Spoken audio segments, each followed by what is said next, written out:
श्रीगुरुभ्यो नमः। हरिः ओम्। आपादमौलिपर्यन्तं गुरूणाम् आकृतिं स्मरेत् तेन विघ्नाः प्रणश्यन्ति सिद्ध्यन्ति च मनोरथाः।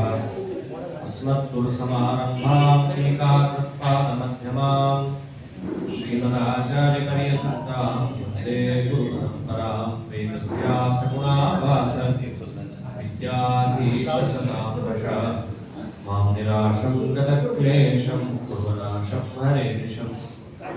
लक्ष्मीनारायणं नत्वा पूर्णबोधान् कुरूनपि श्रीकृष्णगीतायाः भाष्यार्थसङ्ग्रहम्।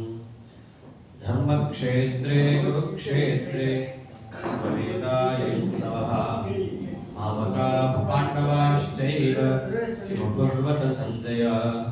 अशोच्यानन्वशोचस्त्वं प्रज्ञावादांश्च भाषसे गतासून् अगतासूंश्च नानुशोचन्ति पण्डिताः। श्रीगुरुभ्यो नमः। हरिः ओम्। माहात्म्यज्ञानपूर्वस्तु सुदृढः सर्वतोधिकः स्नेहो भक्तिरतिप्रवृत्तः दयामुद्यत्नशान्यथा। ಮಾಹಾತ್ಮ್ಯಜ್ಞಾನ ಪುರಸ್ಸರವಾಗಿ ಮಾಡುವ ಸ್ನೇಹವನ್ನು ಭಕ್ತಿ ಅಂತ ಏನು ಶಾಸ್ತ್ರದಲ್ಲಿ ಕರೆದಿದ್ದಾರೆ, ಆ ಮಾಹಾತ್ಮ್ಯ ಜ್ಞಾನವನ್ನ ಯಾರ ಮಾಹಾತ್ಮ್ಯ ಅಂತ ಪ್ರಶ್ನೆ ಬಂದಾಗ ಯಾರ್ಯಾರದ್ದೋ ಅಲ್ಲ, ಯಾರಲ್ಲಿ ಭಕ್ತಿಯನ್ನು ಮಾಡ್ತೀವೋ ಅವರ ಮಾಹಾತ್ಮ್ಯ ಜ್ಞಾನ. ಯಾರಲ್ಲಿ ನಾವು ಪರಮ ಮುಖ್ಯವಾಗಿ ಭಕ್ತಿಯನ್ನು ಮಾಡಬೇಕು ಅಂತ ಬಂದಾಗ ಮಯ್ಯ ಆಸಕ್ತವನ ಪಾರ್ಥ ಪ್ರಾರಂಭ ಮಾಡುವ ಪರಮಾತ್ಮ ನನ್ನಲ್ಲಿ ಭಕ್ತಿಯನ್ನು ಮಾಡ್ತಾ ಅಂತ ಹೇಳಿ ಉಪದೇಶವನ್ನು ಪ್ರಾರಂಭ ಮಾಡಿದ್ದಾನೆ. ಅವನಲ್ಲಿ ಭಕ್ತಿಯನ್ನು ಮಾಡಬೇಕಾದರೆ ಅವನ ಮಹಾತ್ಮ್ಯ ಜ್ಞಾನ ಸರಿಯಾಗಿರ್ಬೇಕಾಗ್ತದೆ. ಮಹಾತ್ಮ್ಯ ಯಾವ ತರಹದ್ದು ಅಂತ ಪ್ರಶ್ನೆ ಬಂದಾಗ ಸಾಮಾನ್ಯವಾದಂತಹ ಜ್ಞಾನ ಮಾಹಾತ್ಮ್ಯಕ್ಕೆ ಸಂಬಂಧಪಟ್ಟಂತೆ, ಅದು ಸಾಮಾನ್ಯ ಮಾಹಾತ್ಮ್ಯ ಅಂತಲ್ಲ. ಸಾಮಾನ್ಯ ಮಾಹಾತ್ಮ್ಯ, ವಿಶೇಷ ಮಾಹಾತ್ಮ್ಯ ಅಂತ ಮೇಲ್ನೋಟಕ್ಕೆ ಶಬ್ದ ಪ್ರಯೋಗ ಕಂಡರೂ ಮಾಹಾತ್ಮ್ಯದ ಕುರಿತಾದ ಸಾಮಾನ್ಯ ಜ್ಞಾನ, ಮಾಹಾತ್ಮ್ಯದ ಕುರಿತಾದ ವಿಶೇಷ ಜ್ಞಾನ ಅಥವಾ ವಿಶೇಷ ಮಾಹಾತ್ಮ್ಯ ಜ್ಞಾನ ಅಂದ್ರೂ ತಪ್ಪಿಲ್ಲ. ಇಂತಹ ಮಾಹಾತ್ಮ್ಯದ ಕುರಿತಾಗಿ ಪರಮಾತ್ಮ ತಿಳಿಸ್ತಾ ಬಂದ. ಮೊದಲನೇದಾಗಿ ಸರ್ವಕರ್ತ, ಅಷ್ಟೇ ಅಲ್ಲ ಸರ್ವ ಲಯವನ್ನು ಉಂಟು ಮಾಡುವವನು ಅವನೇ, ಸರ್ವಸ್ಥಿತಿ ಪ್ರದಾತ ಅವನೇ. ಸಮಸ್ತ ಜಗತ್ತಿಗೂ ಕೂಡ ಅದು ಚಿತ್ತಾಗಿರಬಹುದು ಅಚಿತ್ತಾಗಿರಬಹುದು, ಎರಡಕ್ಕೂ ನಿಯಾಮಕ ಆತನೇ. ಅಷ್ಟೇ ಯಾಕೆ, ಇವೆಲ್ಲ ಸಾಮಾನ್ಯ ಜ್ಞಾನ ಆದರೆ ಮಾಹಾತ್ಮ್ಯದ ಕುರಿತಾಗಿ, ಅಥವಾ ಎಲ್ಲರೂ ತಿಳಿಯಲೇಬೇಕಾದ ಮಾಹಾತ್ಮ್ಯ ಪರಮಾತ್ಮನದ್ದು ಇದಾದ್ದರಿಂದ ಸಾಮಾನ್ಯ ಮಾಹಾತ್ಮ್ಯ ಜ್ಞಾನ ಅಂತ ಕರೆದರೂ ಕೂಡ ವಿಶೇಷ ಮಾಹಾತ್ಮ್ಯ ಎಂಥದ್ದಿದೆ ಅವನದ್ದು ವೈಭವ ಅನ್ನೋದನ್ನ, ಜಲ ಅಷ್ಟಕ್ಕೆ ಮಾತ್ರ ನಿಯಾಮಕ ನಾನಲ್ಲ, ಆ ಪಂಚಭೂತಗಳನ್ನಷ್ಟೇ ಸ್ವೀಕಾರ ಮಾಡಿಕೊಂಡು ಹೇಗೆ ನೇಕಾರ ದಾರವನ್ನ ತಗೊಂಡು ಬಟ್ಟೆಯನ್ನು ನೇಯ್ತಾನೋ ಹಾಗೆ ಸೃಷ್ಟವಾದ ಪದಾರ್ಥಗಳನ್ನಷ್ಟೇ ತಗೊಂಡು ಜಗತ್ತನ್ನು ಸೃಷ್ಟಿ ಮಾಡುವವರು ನಾನಲ್ಲ. ಪ್ರತ್ಯುತ ಅದರಲ್ಲಿರುವ ಗುಣ ಸಾರಭಾಗ ಎಲ್ಲವನ್ನ ನಿಯಂತ್ರಣ ಮಾಡುವವರು ನಾನೇ. ಹೀಗೆ ಆ ಪರಮಾತ್ಮನ ವೈಭವ ಅದು ಬರೀ ಹೊರಗಿನ ಜಗತ್ತಷ್ಟೇ ಅಲ್ಲ, ನಮ್ಮ ಅಂತರಂಗದ ಪ್ರಪಂಚಕ್ಕೂ ಆತನೇ ನಿಯಾಮಕ. ಜೀವರಾಶಿಯಲ್ಲಿರುವಂತಹ ಬಲ ಆಗಿರಬಹುದು, ಬುದ್ಧಿ ಆಗಿರಬಹುದು, ಮನಸ್ಸಿನಲ್ಲಿ ಬರುವಂತಹ ಕಾಮಾನುಗಳಾಗಿರಬಹುದು, ಎಲ್ಲದಕ್ಕೂ ಅವನೇ ನಿಯಾಮಕ. ಅದನ್ನ ಏನು ಜಗತ್ತು ತಿಳ್ಕೊಳ್ಳುತ್ತೋ ಪರಮಾತ್ಮನಲ್ಲಿರುವ ವಿಶೇಷವಾದ ಮಾಹಾತ್ಮ್ಯ, ಎಲ್ಲವನ್ನ ನಿಯಂತ್ರಣ ಮಾಡಬಲ್ಲ. ಇಂತಹ ಮಾಹಾತ್ಮ್ಯವನ್ನು ಹೇಳ್ತಾ ಹೊರಟ್ರೆ ಅದಕ್ಕೆ ಅಂತ್ಯ ಇಲ್ಲ. ಪರಮಾತ್ಮ ತಿಳಿಸಬಲ್ಲ, ಅವನು ಗೊತ್ತಿದೆ ಅವೆಲ್ಲ, ಆದರೆ ಅದನ್ನು ಹೇಳ್ತಾ ಹೊರಟ್ರೆ ಜಗತ್ತಿಗೆ ಅದನ್ನು ಪೂರ್ಣ ಅರ್ಥ ಮಾಡಿಕೊಳ್ಳುವಷ್ಟು ಸಾಮರ್ಥ್ಯ ಇಲ್ಲ. ಅದಕ್ಕೆ ಸಂಕ್ಷಿಪ್ತವಾಗಿ ಬರೀ ಜಲದಲ್ಲಿರುವಂತಹ ರಸಾದಿಗಳಿಗಷ್ಟೇ ಪ್ರೇರಕ ಅಲ್ಲಪ್ಪ ನಾನು, ಮತ್ತೆ ಹೇಗಿದ್ದೇನೆ ಏಚೈವ ಸಾತ್ವಿಕಾ ಭಾವಾಃ ರಾಜಸಾಸ್ತಾಮಸಾಶ್ಚಯೇ ಮತ್ತ ಏವೇತಿ ತಾನ್ ವಿದ್ಧಿ ನತ್ವಹಂ ತೇಷು ತೇ ಮಯಿ. ಅರ್ಜುನ ಎಷ್ಟಂತ ನಾ ಹೇಳ್ತಾ ಕೂಡಕ್ಕಾಗತ್ತೆ. ಏಚೈವ ಸಾತ್ವಿಕ ಭಾವ. ಭಾವ ಅಂದ್ರೆ ಪದಾರ್ಥಗಳು ಅಂತ ಅರ್ಥ. ಯಾವುದೇ ಪದಾರ್ಥವಾಗಿರಲಿ ಅದು ಸಾತ್ವಿಕ ಸತ್ವ ಪ್ರಚುರವಾಗಿರಲಿ, ರಾಜಸಾಹ ರಜಃ ಪ್ರಚುರವಾಗಿರಲಿ, ತಾಮಸಾಹ ತಮಃ ಪ್ರಚುರವೇ ಆಗಿರಲಿ, ಜಗತ್ತಿನಲ್ಲಿ ಎಲ್ಲವೂ ಕೂಡ ಈ ಮೂರು ಗುಣಗಳಿಂದಲೇ ತಾನೇ ಬಂದಿರೋದು. ಆದ್ದರಿಂದ ಎಲ್ಲಾ ಪದಾರ್ಥಕ್ಕೂ ಮೂರು ಗುಣಗಳ ಸಂಬಂಧ ಇದ್ದಂತೆ. ಆದರೆ ಹೇಗಿಟ್ಟಿದ್ದಾನಲ್ಲಿ ವಿಶೇಷ, ಮೂರೂ ಗುಣ ಸಾಮ್ಯಾವಸ್ಥೆಯಲ್ಲಿ ಇರೋದೇ ಇಲ್ಲ. ಯಾವುದೋ ಒಂದು ಹೆಚ್ಚಾಗೇ ಇರುತ್ತೆ. ಇಲ್ಲ ರಜಸ್ಸಾಗಿರುತ್ತೆ, ಇಲ್ಲ ಸತ್ವ ಆಗಿರುತ್ತೆ, ಇಲ್ಲ ತಮಸ್ಸಾಗಿರುತ್ತೆ. ಆ ಹೆಚ್ಚಿಗೆ ಇರೋ ಅಂಶವನ್ನು ಮಾತ್ರ ಪರಮಾತ್ಮ ತಗೊಂಡು ಹೇಳ್ತಾ ಇದ್ದಾನೆ. ಸಾತ್ವಿಕಾಹ ಭಾವಾಹ ಅಂತ. ಸಾತ್ವಿಕಾಹ ಅಂದ್ರೆ ಸತ್ವ ಪ್ರಚುರವಾದ, ರಾಜಸ ಅಂದ್ರೆ ರಜಃ ಪ್ರಚುರವಾದ, ತಾಮಸ ಅಂದ್ರೆ ತಮ ಪ್ರಚುರವಾದ. ಏಚೈವ ಭಾವ. ಯಾವ ಯಾವ ಪದಾರ್ಥಗಳು ಅಂತ ಜಗತ್ತಿನಲ್ಲಿದ್ದಾವೋ ಅದೆಲ್ಲವೂ ಯಾರ ಅಧೀನ? ಮತ್ತೇವೇತಿ ತಾನ್ ವಿದ್ಧಿ. ಅವೆಲ್ಲವೂ ನನ್ನಿಂದಲೇ ಬಂದದ್ದು, ನನ್ನ ಅಧೀನಕ್ಕೆ ಅವೆಲ್ಲವೂ ಒಳಪಟ್ಟಿವೆ. ಹಾಗೆ ನತ್ವಹಂ ತೇಷು ತೇ ಮಯಿ. ಇದು ಬಹಳ ಸ್ವಾರಸ್ಯವಾದದ್ದು. ಇದನ್ನು ಎಲ್ಲರೂ ತಿಳಿಬೇಕಾದಂತಹ ಅಂಶ ಅಂತ ಹೇಳ್ತಾ ಇದ್ದಾರೆ.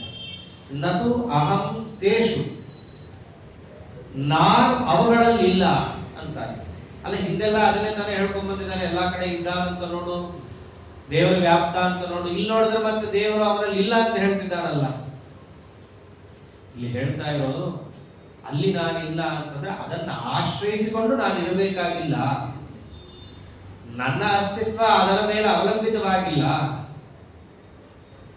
ಆದ್ರೆ ಅವುಗಳು ತೇ ಮೈ, ಅವುಗಳು ನನ್ನಲ್ಲಿದೆ. ಅಂದ್ರೆ ಅವುಗಳ ಅಸ್ತಿತ್ವ ನನ್ನ ಅವಲಂಬಿಸಿಕೊಂಡಿರುವಂತಹದ್ದು. ಆದ್ದರಿಂದ ಜಗತ್ತಿನಲ್ಲಿ ಏನೇನು ಪದಾರ್ಥಗಳು ಅಂತಿದ್ದಾವೋ ಅದರ ಅಸ್ತಿತ್ವ ಅನ್ನೋದು ಇರಬೇಕಾದರೆ ಯಾರಿರಬೇಕು? ನಾನಿರಬೇಕು. ಅದರ ನನ್ನ ಅಸ್ತಿತ್ವಕ್ಕೆ ಅದಿರೋ ಅವಶ್ಯಕತೆ ಇಲ್ಲ. ಇದು ಪರಮಾತ್ಮನ ವಿಶೇಷವಾದ ಮಹಾತ್ಮ್ಯ. ಇವೆಲ್ಲವನ್ನು ಕೂಡ ನಾವು ಕೃಷ್ಣಾವತಾರ ರಾಮಾವತಾರದ ಚರಿತ್ರೆಯನ್ನು ಕೇಳಬೇಕಾದ ಅನುಸಂಧಾನ ತಲುಪಬೇಕು. ಆಚಾರ್ಯರಂತಾರೆ ಕಿಂತಸ್ಯ ಶತ್ರುಹನನೇ ಕಪಯಸ್ ಸಹಾಯ. ರಾಮದೇವರು ಯಾಕೆ ಕಿಷ್ಕಿಂದಕ್ಕೆ ಹೋದ ಅಂತಂದ್ರೆ ರಾವಣ ಹೊರಗೊಂಡು ಹೋಗಿರೋದು ಗೊತ್ತಾಗೋಗಿರುತ್ತೆ. ಅವನಿಗೆ ಸಂಪಾದನೆಯಿಂದ ಗೊತ್ತಾಗಿರುತ್ತೆ. ಜಟಾಯುವಿಂದ, ಜಟಾಯು ರೆಕ್ಕೆಯನ್ನ ಕಡ್ಕೊಂಡು ಬಿದ್ದಾಗಲೇ ರಾವಣ ಹೊತ್ಕೊಂಡು ಹೋದ ಅನ್ನೋದು ರಾಮಚಂದ್ರ ದೇವರಿಗೆ ಗೊತ್ತಾಗೋಗಿರುತ್ತೆ. ಅದರಿಂದಾಗಿ ಸೀದಾ ರಾವಣದ ತಡೆ ಹೋಗ್ಬೋದಿತ್ತಲ್ಲ ರಾಮಚಂದ್ರ ದೇವರು. ಅದಕ್ಕೇನಂತಾರೆ ಕೆಲವರು, ಇಲ್ಲ ರಾವಣ ಮಹಾಬಲಿಷ್ಠ, ಇವನು ಕಾಡಕ್ಕೆ ಬಂದ್ಬಿಟ್ಟಿದ್ದ, ಏನು ಬಲ ಇರಲಿಲ್ಲ, ಇದ್ದವನು ಒಬ್ಬನೇ ತಮ್ಮ, ಎಷ್ಟಂತ ಅವರಿಬ್ಬರೇ ಮಾಡಕ್ಕಾಗತ್ತೆ. ಸಹಾಯ ಬೇಕಾಗಿತ್ತು ಅವನಿಗೆ, ದೊಡ್ಡ ಸೇನೆ ಬೇಕಾಗಿತ್ತು. ಅದಕ್ಕೆ ಯಾರ ಹತ್ರ ಹೋದ? ಹುಡುಕೊಂಡು ಯಾರು ಸಿಗ್ತಾರೋ ಅಂತ ಬಾಯಿ ಬಿಡಿಕೊಂಡು ಮುಂದೆ ಹೋದ ಅಂತಂತಾರೆ. ಇದನ್ನು ಕೇಳಿದ ಮೇಲೆ ಅದರ ಅರ್ಥವನ್ನು ಮಾಡ್ಲಿಕ್ಕೆ ಸಾಧ್ಯವಾ? ನತ್ವಹಂ ತೇಷು ತೇ ಮಯಿ. ಅದಕ್ಕೆ ಆಚಾರ್ಯ ಅಂತಾರೆ ಕಿಂತಸ್ಯ ಶತ್ರುಹನನೇ ಕಪಯಸ್ ಸಹಾಯ. ಏನು ಅವನು ಇಂತಹ ಮಹಾಮಹಿಮ ಸಂಪನ್ನನಾದ ಪರಮಾತ್ಮನಿಗೆ ಶತ್ರುಗಳನ್ನ ಕೊಲ್ಲಬೇಕು ಅಂದ್ರೆ ಕಪಿಗಳು ಸಹಾಯನ? ಅವನು ಮಹಾತ್ಮೆ ಎಂತಾದ್ರು. ನತ್ವಹಂ ತೇಷು ತೇ ಮಯಿ ಏಚೈವ ಸಾತ್ವಿಕ ಭಾವ ರಾಜಸ ತಾಮಸಾಶ್ಚಯೇ ಮತ್ತ ಏವೇತಿ ತಾನ್ ವಿದ್ಧಿ. ಅಲ್ಲಿ ತನಕ ಹೋಗೋ ಅವಶ್ಯಕತೆ ಇತ್ತ? ಇಚ್ಛಾ ಮಾಡಿದ್ರು ಸತ್ತು ಹೋಗ್ತಾ ಇದ್ದ ರಾವಣ. ಇನ್ನೇನು ಬೇಕಾಗಿದೆ? ಇಚ್ಛಾ ಮಾತ್ರ ಪ್ರಭೋ ಸೃಷ್ಟಿ, ಇಚ್ಛಾ ಮಾತ್ರ ಪ್ರಭೋ ಲಯ. ಒಂದು ಸರ್ತಿ ಕಣ್ಣು ಬಿಟ್ರೆ ತೆಗೆದ್ರೆ ಸೃಷ್ಟಿ ಸ್ಥಿತಿಲಯಗಳು ಅಂತ ಇದ್ದಾಗ ಅವರವೆಲ್ಲ ಮಾಡಿ ಏನು ಜಗತ್ತಿಗೆ ತೋರಿಸ್ತಾ ಇರ್ತಾರಲ್ಲ, ಅದನ್ನೆಲ್ಲ ಜಗತ್ತು ಹೇಗೆ ಅರ್ಥ ಮಾಡ್ಕೋಬೇಕು? ಅದಕ್ಕೆ ಭಗವದ್ಗೀತಾಗೆ ಬರಬೇಕಾಗುತ್ತೆ. ಕಥೆಯನ್ನ ಕೇಳಿ ಕಡೆಗೆ ರಾಮಚಂದ್ರ ದೇವರಿಗೆ ಆಗ್ತಿರ್ಲಿಲ್ಲ ರೀ, ಅದಕ್ಕೆ ಅವನೆಲ್ಲೆಲ್ಲ ಹೋದ ಅಂದ್ಬಿಟ್ರೆ ಕೇಳಿದ್ದೆಲ್ಲ ವ್ಯರ್ಥ. ರಾಮಕಥಾ ಹೇಗೆ ಅರ್ಥ ಮಾಡ್ಕೋಬೇಕು ಇಲ್ಲಿ ತೋರಿಸಿದ್ದಾನೆ. ಅವನ ಮಹಾತ್ಮ್ಯವನ್ನು ನಾವು ತಿಳ್ಕೊಂಡ್ವಿ ಅಂತಂದರೆ ಅದು ಕಥಾಶ್ರವಣ. ಯಾವುದೇ ಕಥೆಯನ್ನಾದ್ರೂ ತಗೊಳ್ರಿ, ಅದು ಕೃಷ್ಣಾವತಾರ ಆಗಿರಬಹುದು, ರಾಮಾವತಾರ, ಪರಶುರಾಮ. ಎಷ್ಟೋ ಸರ್ತಿ ಹೋಗಿ ಹೊರಗಡೆಲ್ಲ ಬೇಡ ಬಂದ್ಬಿಟ್ಟಿದ್ದಾರೆ ದೇವರು. ಕೃಷ್ಣಾವತಾರದಲ್ಲಂತೂ ಏನು ಓದಿದ್ದೇನು ಸಾಂದೀಪಿನಿಯಾಚಾರ ಹತ್ರ ಹೋಗಿ ಮಗ ಹುಟ್ಟಲಿಲ್ಲ ಅಂತ ಹೇಳಿ ತಾನು ಹೋಗಿ ರುದ್ರದೇವರ ಹತ್ರ ವರ ಬೇಡ್ತಾನೆ. ಯಾಕೆ ಮಾಡ್ತಾನೆ ಇವೆಲ್ಲ? ಜಗತ್ತಿಗೆ ತೋರ್ಸಕ್ಕೆ. ಮೊದಲನೇದು ನಾನೇನೋ ಸರ್ವೋತ್ತಮ ಸಾರ್ವಭೌಮ, ಹೆಂಗ್ ಬೇಕಂದ್ರೂ ನಾನಿರಬಹುದು, ಆದ್ರೆ ನಿಮಗ್ ಬೇಕಲ್ಲಪ್ಪ ಲೋಕದಲ್ಲಿ ಸಂಪತ್ತು ಮುಂತಾದವುಗಳು. ಯಾರ ಹತ್ರ ಹೋಗ್ಬೇಕವಾಗ? ಮಹಾರುದ್ರ ದೇವರನ್ನು ಇಟ್ಟಿದ್ದೀನಿ, ಅವರ ಹತ್ರ ಹೋಗಿ ಕೇಳ್ರಿ. ಅವರು ಭಾರತೀ ಪತಿಗಳಾದಂತಹ ಮುಖ್ಯ ಪ್ರಾಣ ದೇವರು, ಅದರಂತೆ ಪಾರ್ವತಿ ಪತಿಗಳಾದ ಮಹಾರುದ್ರ ದೇವರು, ಶಚಿ ಪುರಂದರರು, ಇವರನ್ನೆಲ್ಲ ಪರಮಾತ್ಮ ಜಗತ್ತಿಗೆ ಅನುಗ್ರಹ ಮಾಡಲಿಕ್ಕೆ ಇಟ್ಟಿರೋದು. ಅದನ್ನು ತೋರಿಸ್ಬೇಕಲ್ಲ. ಯದಿದಾಚರತೆ ಶ್ರೇಷ್ಠ ಸತತೇ ವೇತರೋಧನಃ. ಇದು ಸಜ್ಜನರ ಪಾಲಿಗಾದರೆ ದುರ್ಜನರಿಗೆ ಮೋಹಕ, ಮೋಸ ಮಾಡಬೇಕಲ್ಲ. ಜಗತ್ತಲ್ಲಿ ಒಬ್ಬರೇ ಇರಲ್ವಲ್ಲ, ಸಾತ್ವಿಕರು, ರಾಜಸರು, ತಾಮಸರು. ಅದನ್ನೇ ಏಜೈವ ಸಾತ್ವಿಕ ಅಭಾವ ರಾಜಸ ತಾಮಸ ಆಶ್ರಯೇ ಮತ್ತ ಏವೇತಿತಾನ್ ವಿಧಿ. ಅವರೆಲ್ಲರೂ ನನ್ನಿಂದ ಆಗೋದು. ಅವರವರ ಸಾಧನೆ ಆಗಬೇಕು ಅಂತಂದ್ರೆ ಪರಮಾತ್ಮನೇ ಬೇಕು. ಪ್ರತಿಯೊಂದೂ ಕೂಡ ಪರಮಾತ್ಮನ ಅಧೀನನೇ. ಮತ್ತ ಏವ, ನಾನೊಬ್ಬನೇ, ಸ್ವತಂತ್ರವಾಗಿ ನಾನೊಬ್ಬನೇ ಇರೋದು. ಇನ್ನು ಉಳಿದಿದವರೆಲ್ಲರೂ ಕೂಡ ಅಸ್ವತಂತ್ರವಾಗಿ ಅವರವರ ಯೋಗ್ಯತಾನುಸಾರ ಕಾರಣ ಆಗ್ತಾರೆ. ಎಲ್ಲಿಂದ? ರಮಾದೇವಿಯಿಂದ ಹಿಡಿದು ನಾವು ಕಣ್ಣಿಂದ ನೋಡುವ ಜಡ ವಸ್ತುಗಳ ತನಕವೂ ಕೂಡ ನಮ್ಮ ಆಗು ಹೋಗುಗಳಿಗೆ ಕಾರಣವಾಗುತ್ತೆ. ಅಸ್ವತಂತ್ರವಾಗಿ ಒಬ್ಬನೇ ಸ್ವತಂತ್ರವಾಗಿ ಆಗಬಲ್ಲ. ಆದ್ದರಿಂದ ಇವೆಲ್ಲವೂ ಕೂಡ ಯಾರನ್ನು ಆಶ್ರಯಿಸಿಕೊಂಡಿದೆ? ನನ್ನನ್ನು ಆಶ್ರಯಿಸಿಕೊಂಡಿದೆ. ಅದನ್ನಂತಾರೆ ನತ್ವಹಂ ತೇಷು ತೇಮಯಿ. ಅವೆಲ್ಲ ನನ್ನಲ್ಲಿದೆ ಅಥವಾ ನಾನು ಅವುಗಳಲ್ಲೆಲ್ಲ ಇದ್ದೀನಿ. ಇವೆಲ್ಲ ಶಬ್ದಗಳನ್ನು ಅಲ್ಲಲ್ಲಿ ಕೇಳ್ತಿರ್ತೀವಲ್ಲ. ದೇವ್ರು ಎಲ್ಲಾ ಕಡೆ ಇದ್ದಾನೆ ಅಂತೂ ಅಂತಾರೆ, ದೇವ್ರು ಎಲ್ಲಾ ಕಡೆ ಇಲ್ಲ ಅಂತೂ ಅಂತಾರೆ. ಶಾಸ್ತ್ರದಲ್ಲಿ ಬರುವ ಶಬ್ದಗಳನ್ನು ಹೇಗೆ ಅರ್ಥ ಮಾಡ್ಕೋಬೇಕು ಅಂತ ಪ್ರಹ್ಲಾದ ರಾಜರನ್ನ ಕೇಳಿದಾಗ ಏನಂದ್ರು? ಹರಿ ಎಲ್ಲಿದ್ದಾನೆ? ಎಲ್ಲಾ ಕಡೆ ಇದ್ದಾನೆ. ಇಲ್ಲೇನಂದ ದೇವರು? ನಾನು ಎಲ್ಲಾ ಕಡೆ ಇಲ್ಲ ಅಂತಂದ. ಅದಕ್ಕೇನರ್ಥ? ಎಲ್ಲಾ ಕಡೆ ಇದ್ದಾನೆ ಅಂದ್ರೆ ವ್ಯಾಪ್ತನಾಗಿದ್ದಾನೆ ಅಂತ ಅರ್ಥ. ಎಲ್ಲ ಕಡೆಯಲ್ಲಿ ಇಲ್ಲ ಅಂತಂದ್ರೆ ಬೇರೆ ಯಾವ ಪದಾರ್ಥವೂ ಕೂಡ ಪರಮಾತ್ಮನ ಅಧೀನದಲ್ಲಿರುತ್ತೆ ಹೊರತು ಪರಮಾತ್ಮ ಅವುಗಳ ಅಸ್ತಿತ್ವವನ್ನು ಅವಲಂಬಿಸಿಕೊಂಡಿರಲ್ಲ. ಆ ಪದಾರ್ಥ ಬೇರೆಯವೆಲ್ಲವೂ ಕೂಡ ದೇವರನ್ನು ಅವಲಂಬಿಸಿಕೊಂಡಿರುತ್ತೆ ಹೊರತು ಬೇರೆ ಪದಾರ್ಥವನ್ನ ದೇವರು ಅವಲಂಬಿಸಿಕೊಂಡಿಲ್ಲ. ಯಾರ ಹಂಗಲ್ಲೂ ಇವನಿಲ್ಲ. ಎಲ್ಲ ನಾವು ಪರಮಾತ್ಮನ ವಿಶೇಷವಾದ ಮಹಾತ್ಮ್ಯ. ಅದಕ್ಕೆ ಈ ಮಹಾತ್ಮ್ಯ ಜಗತ್ತಿಗೆ ಗೊತ್ತಾಗಲಿ ಅಂತಾನೆ ಪರಮಾತ್ಮ ಅಷ್ಟೆಲ್ಲ ಅವತಾರಗಳನ್ನು ತೋರಿಸಿದ್ದು. ಇಷ್ಟೆಲ್ಲ ಮಹಾತ್ಮ್ಯ ಇದೆ ಅಂತ ಪರಮಾತ್ಮ ಜಡ ಜಡ ಜಡ ಹೇಳಿದಾಗ ಸತ್ವಗುಣ, ರಜೋಗುಣ, ತಮೋಗುಣ ಇವೆಲ್ಲ ನನ್ನ ಅಧೀನ, ಅವುಗಳಿಂದ ಬಂದವೆಲ್ಲವೂ ನನ್ನ ಅಧೀನ ಅಂತ ಹೇಳಿದ್ರೆ ಎಲ್ಲರಿಗೂ ಸ್ವತಃ ಸಿದ್ಧ ತಮ್ಮ ಬುದ್ಧಿಯಲ್ಲಿ. ಏನು? ಸತ್ವರಜ ಸ್ತಮೋ ಗುಣಗಳೇ ಅವನ ಅಧೀನ ಅಂತಂದ್ರೆ ಇವನು ಅವುಗಳನ್ನು ಮೀರಿದವನೇ ಆಗಿರ್ಬೇಕು, ತ್ರಿಗುಣಾತೀತನೇ ಆಗಿರ್ಬೇಕು. ಹಾಗಿದ್ದ ಮೇಲೆ ನಮ್ಗೆ ಯಾಕೆ ಗೊತ್ತಾಗ್ತಾ ಇಲ್ಲ? ದೇವರನ್ನ ಸಗುಣ ನಮ್ಮ ನಿಮ್ಮಂತೆ ಲೋಕದಲ್ಲಿ ಹುಟ್ಟಿ ಬಂದವ ಕೃಷ್ಣ ಉಪದೇಶ ಮಾಡ್ತಾ ಇದ್ದಾನೆ. ಆಗಾಗ ಯಾರಾದ್ರೂ ಬಾಣಗೀಣ ಬಿಟ್ರೆ ಅವ್ರಿಗೂ ತಾಗತ್ತೆ, ರಕ್ತಗೀತ ಬಂದಂಗ ಆಗತ್ತೆ. ನಮ್ ತರ ಹೆಂಗೆ ಶರೀರ, ದೇವರಿಗೂ ಇದೆ ಅಂತ ಯಾಕೆ ಹೇಳಬಾರ್ದು? ಹೇಳಿ ಬರುತ್ತಾ? ಹಂಗೆ ಯಾಕೆ ಜಗತ್ತಿಗೆ ಹಂಗೆ ಕಾಣಿಸ್ತಾ ಇದೆಯಲ್ಲ ಮತ್ತೆ ಅದಕ್ಕೆ ಉತ್ತರ ಕೊಡ್ತಾರೆ. ತ್ರಿಭಿರ್ಗುಣಮಯೈರ್ಭಾವೈ ಏಭಿಃ ಸರ್ವಮಿದಂ ಜಗತ್ ಮೋಹಿತಂ ನಾಭಿಜಾನಾತಿ ಮಾಮೇಭ್ಯಃ ಪರಮವ್ಯಯಂ. ನಾನು ಒಂದು ದೃಷ್ಟಾಂತ ಕೊಟ್ಟೆ ಅಷ್ಟೇ. ಪರಮಾತ್ಮ ಈ ಸತ್ವಾದಿ ಗುಣಗಳಿಂದ ಬದ್ಧ ಅಂತಾಗಲಿ ಅಥವಾ ಆತ ಸರ್ವೋತ್ತಮ ಅಲ್ಲ ಅಂತಾಗಲಿ, ಈ ಎಲ್ಲಾ ಜಗತ್ತಿಗೂ ಆತ ನಿಯಾಮಕ ಅಲ್ಲ ಅಂತಾಗಲಿ, ಲೋಕದಲ್ಲಿ ಇವೆಲ್ಲ ಎಷ್ಟೋ ಜನರಿಗೆ ಇದೆಯಲ್ಲ ತಲೆಯಲ್ಲಿ. ಅದು ಯಾಕಿದೆ? ಇಷ್ಟು ನೀನು ಮಹಾತ್ಮ್ಯಾದಿಗಳನ್ನು ತಿಳಿಸಿಕೊಟ್ಟರೂ ಕೂಡ ಅವ್ರಿಗೆ ಯಾಕೆ ತಲೆಯಲ್ಲಿ ಹಂಗೆ ಉಳಿದ್ಬಿಟ್ಟಿದೆ? ಇವೆಲ್ಲ ಎಷ್ಟೋ ಜನರ ಪ್ರಶ್ನೆ ಇದೆ ಲೋಕದಲ್ಲೂ ಕೂಡ. ಮಧ್ವಾಚಾರ್ಯ ಎಲ್ಲ ಖಂಡನ ಮಾಡಿ ಹೋಗ್ಬಿಟ್ಟಿದ್ರೆ, ವಾಸ್ತವದಲ್ಲಿ ಅವೆಲ್ಲ ಖಂಡನೆ ಆಗೇ ಹೋಗ್ಬಿಟ್ಟಿದ್ದಲ್ಲಿ ಬೇರೆ ಮತ ಯಾಕಿದೆ? ಇವೆಲ್ಲ ಕೇಳ್ತಾರೆ ಎಷ್ಟೋ ಜನ. ಅನೇಕ ಬಾರಿ ಇದನ್ನು ಹೇಳಿದ್ದಾರೆ. ಭಗವದ್ಗೀತೆಯನ್ನು ಸ್ಪಷ್ಟವಾಗಿ ಹೇಳ್ತಾರೆ. ಯಾಕೆ ಗೊತ್ತೇನು? ತ್ರಿಭಿರ್ಗುಣಮಯೈರ್ಭಾವೈ ಏಭಿಃ ಸರ್ವಂ ಇದಂ ಜಗತ್ ಮೋಹಿತಂ. ದೇವರ ವಿಷಯದಲ್ಲೇ ನೋಡೋದಾದ್ರೆ ಸ್ವಲ್ಪ ಮಧ್ವಮತ ಇವೆಲ್ಲ ಇತ್ತೀಚೆಗೆ ಬಂದದ್ದು ಇಲ್ಲಿ. ಆದ್ರೆ ಪರಮಾತ್ಮನ ವಿಷಯದಲ್ಲಿ ಕೃಷ್ಣ ಅಂತೂ ಅಪ್ರಾಕೃತ ಚಿದಾನಂದನೇ ತಾನೆ, ಅವನ ದೇಹ ಅಂತೂ ಅಪ್ರಾಕೃತವೇ. ಆದ್ರೆ ಜಗತ್ತು ಹಂಗೆ ಯಾಕೆ ತಿಳ್ಕೋತಿಲ್ಲ ಅಂತಂದರೆ ಮೋಹಿತಂ, ಅದು ಮೋಹಗೊಂಡಿದೆ ಅಂತ. ಯಾವುದರಿಂದ ಮೋಹಗೊಂಡಿದೆ? ಈ ಯಾವ ಸತ್ವಗುಣ ರಜೋಗುಣ ತಮೋಗುಣ ಅಂತ ಹೇಳಿದ್ನಲ್ಲ, ಆ ಸತ್ವರಜಸ್ತಮೋ ಗುಣಗಳಿಂದ ಕೂಡಿದ ಪದಾರ್ಥಗಳಿಂದಾಗಿ ಈ ಜೀವ ಮೋಹಗೊಂಡಿದ್ದಾನೆ.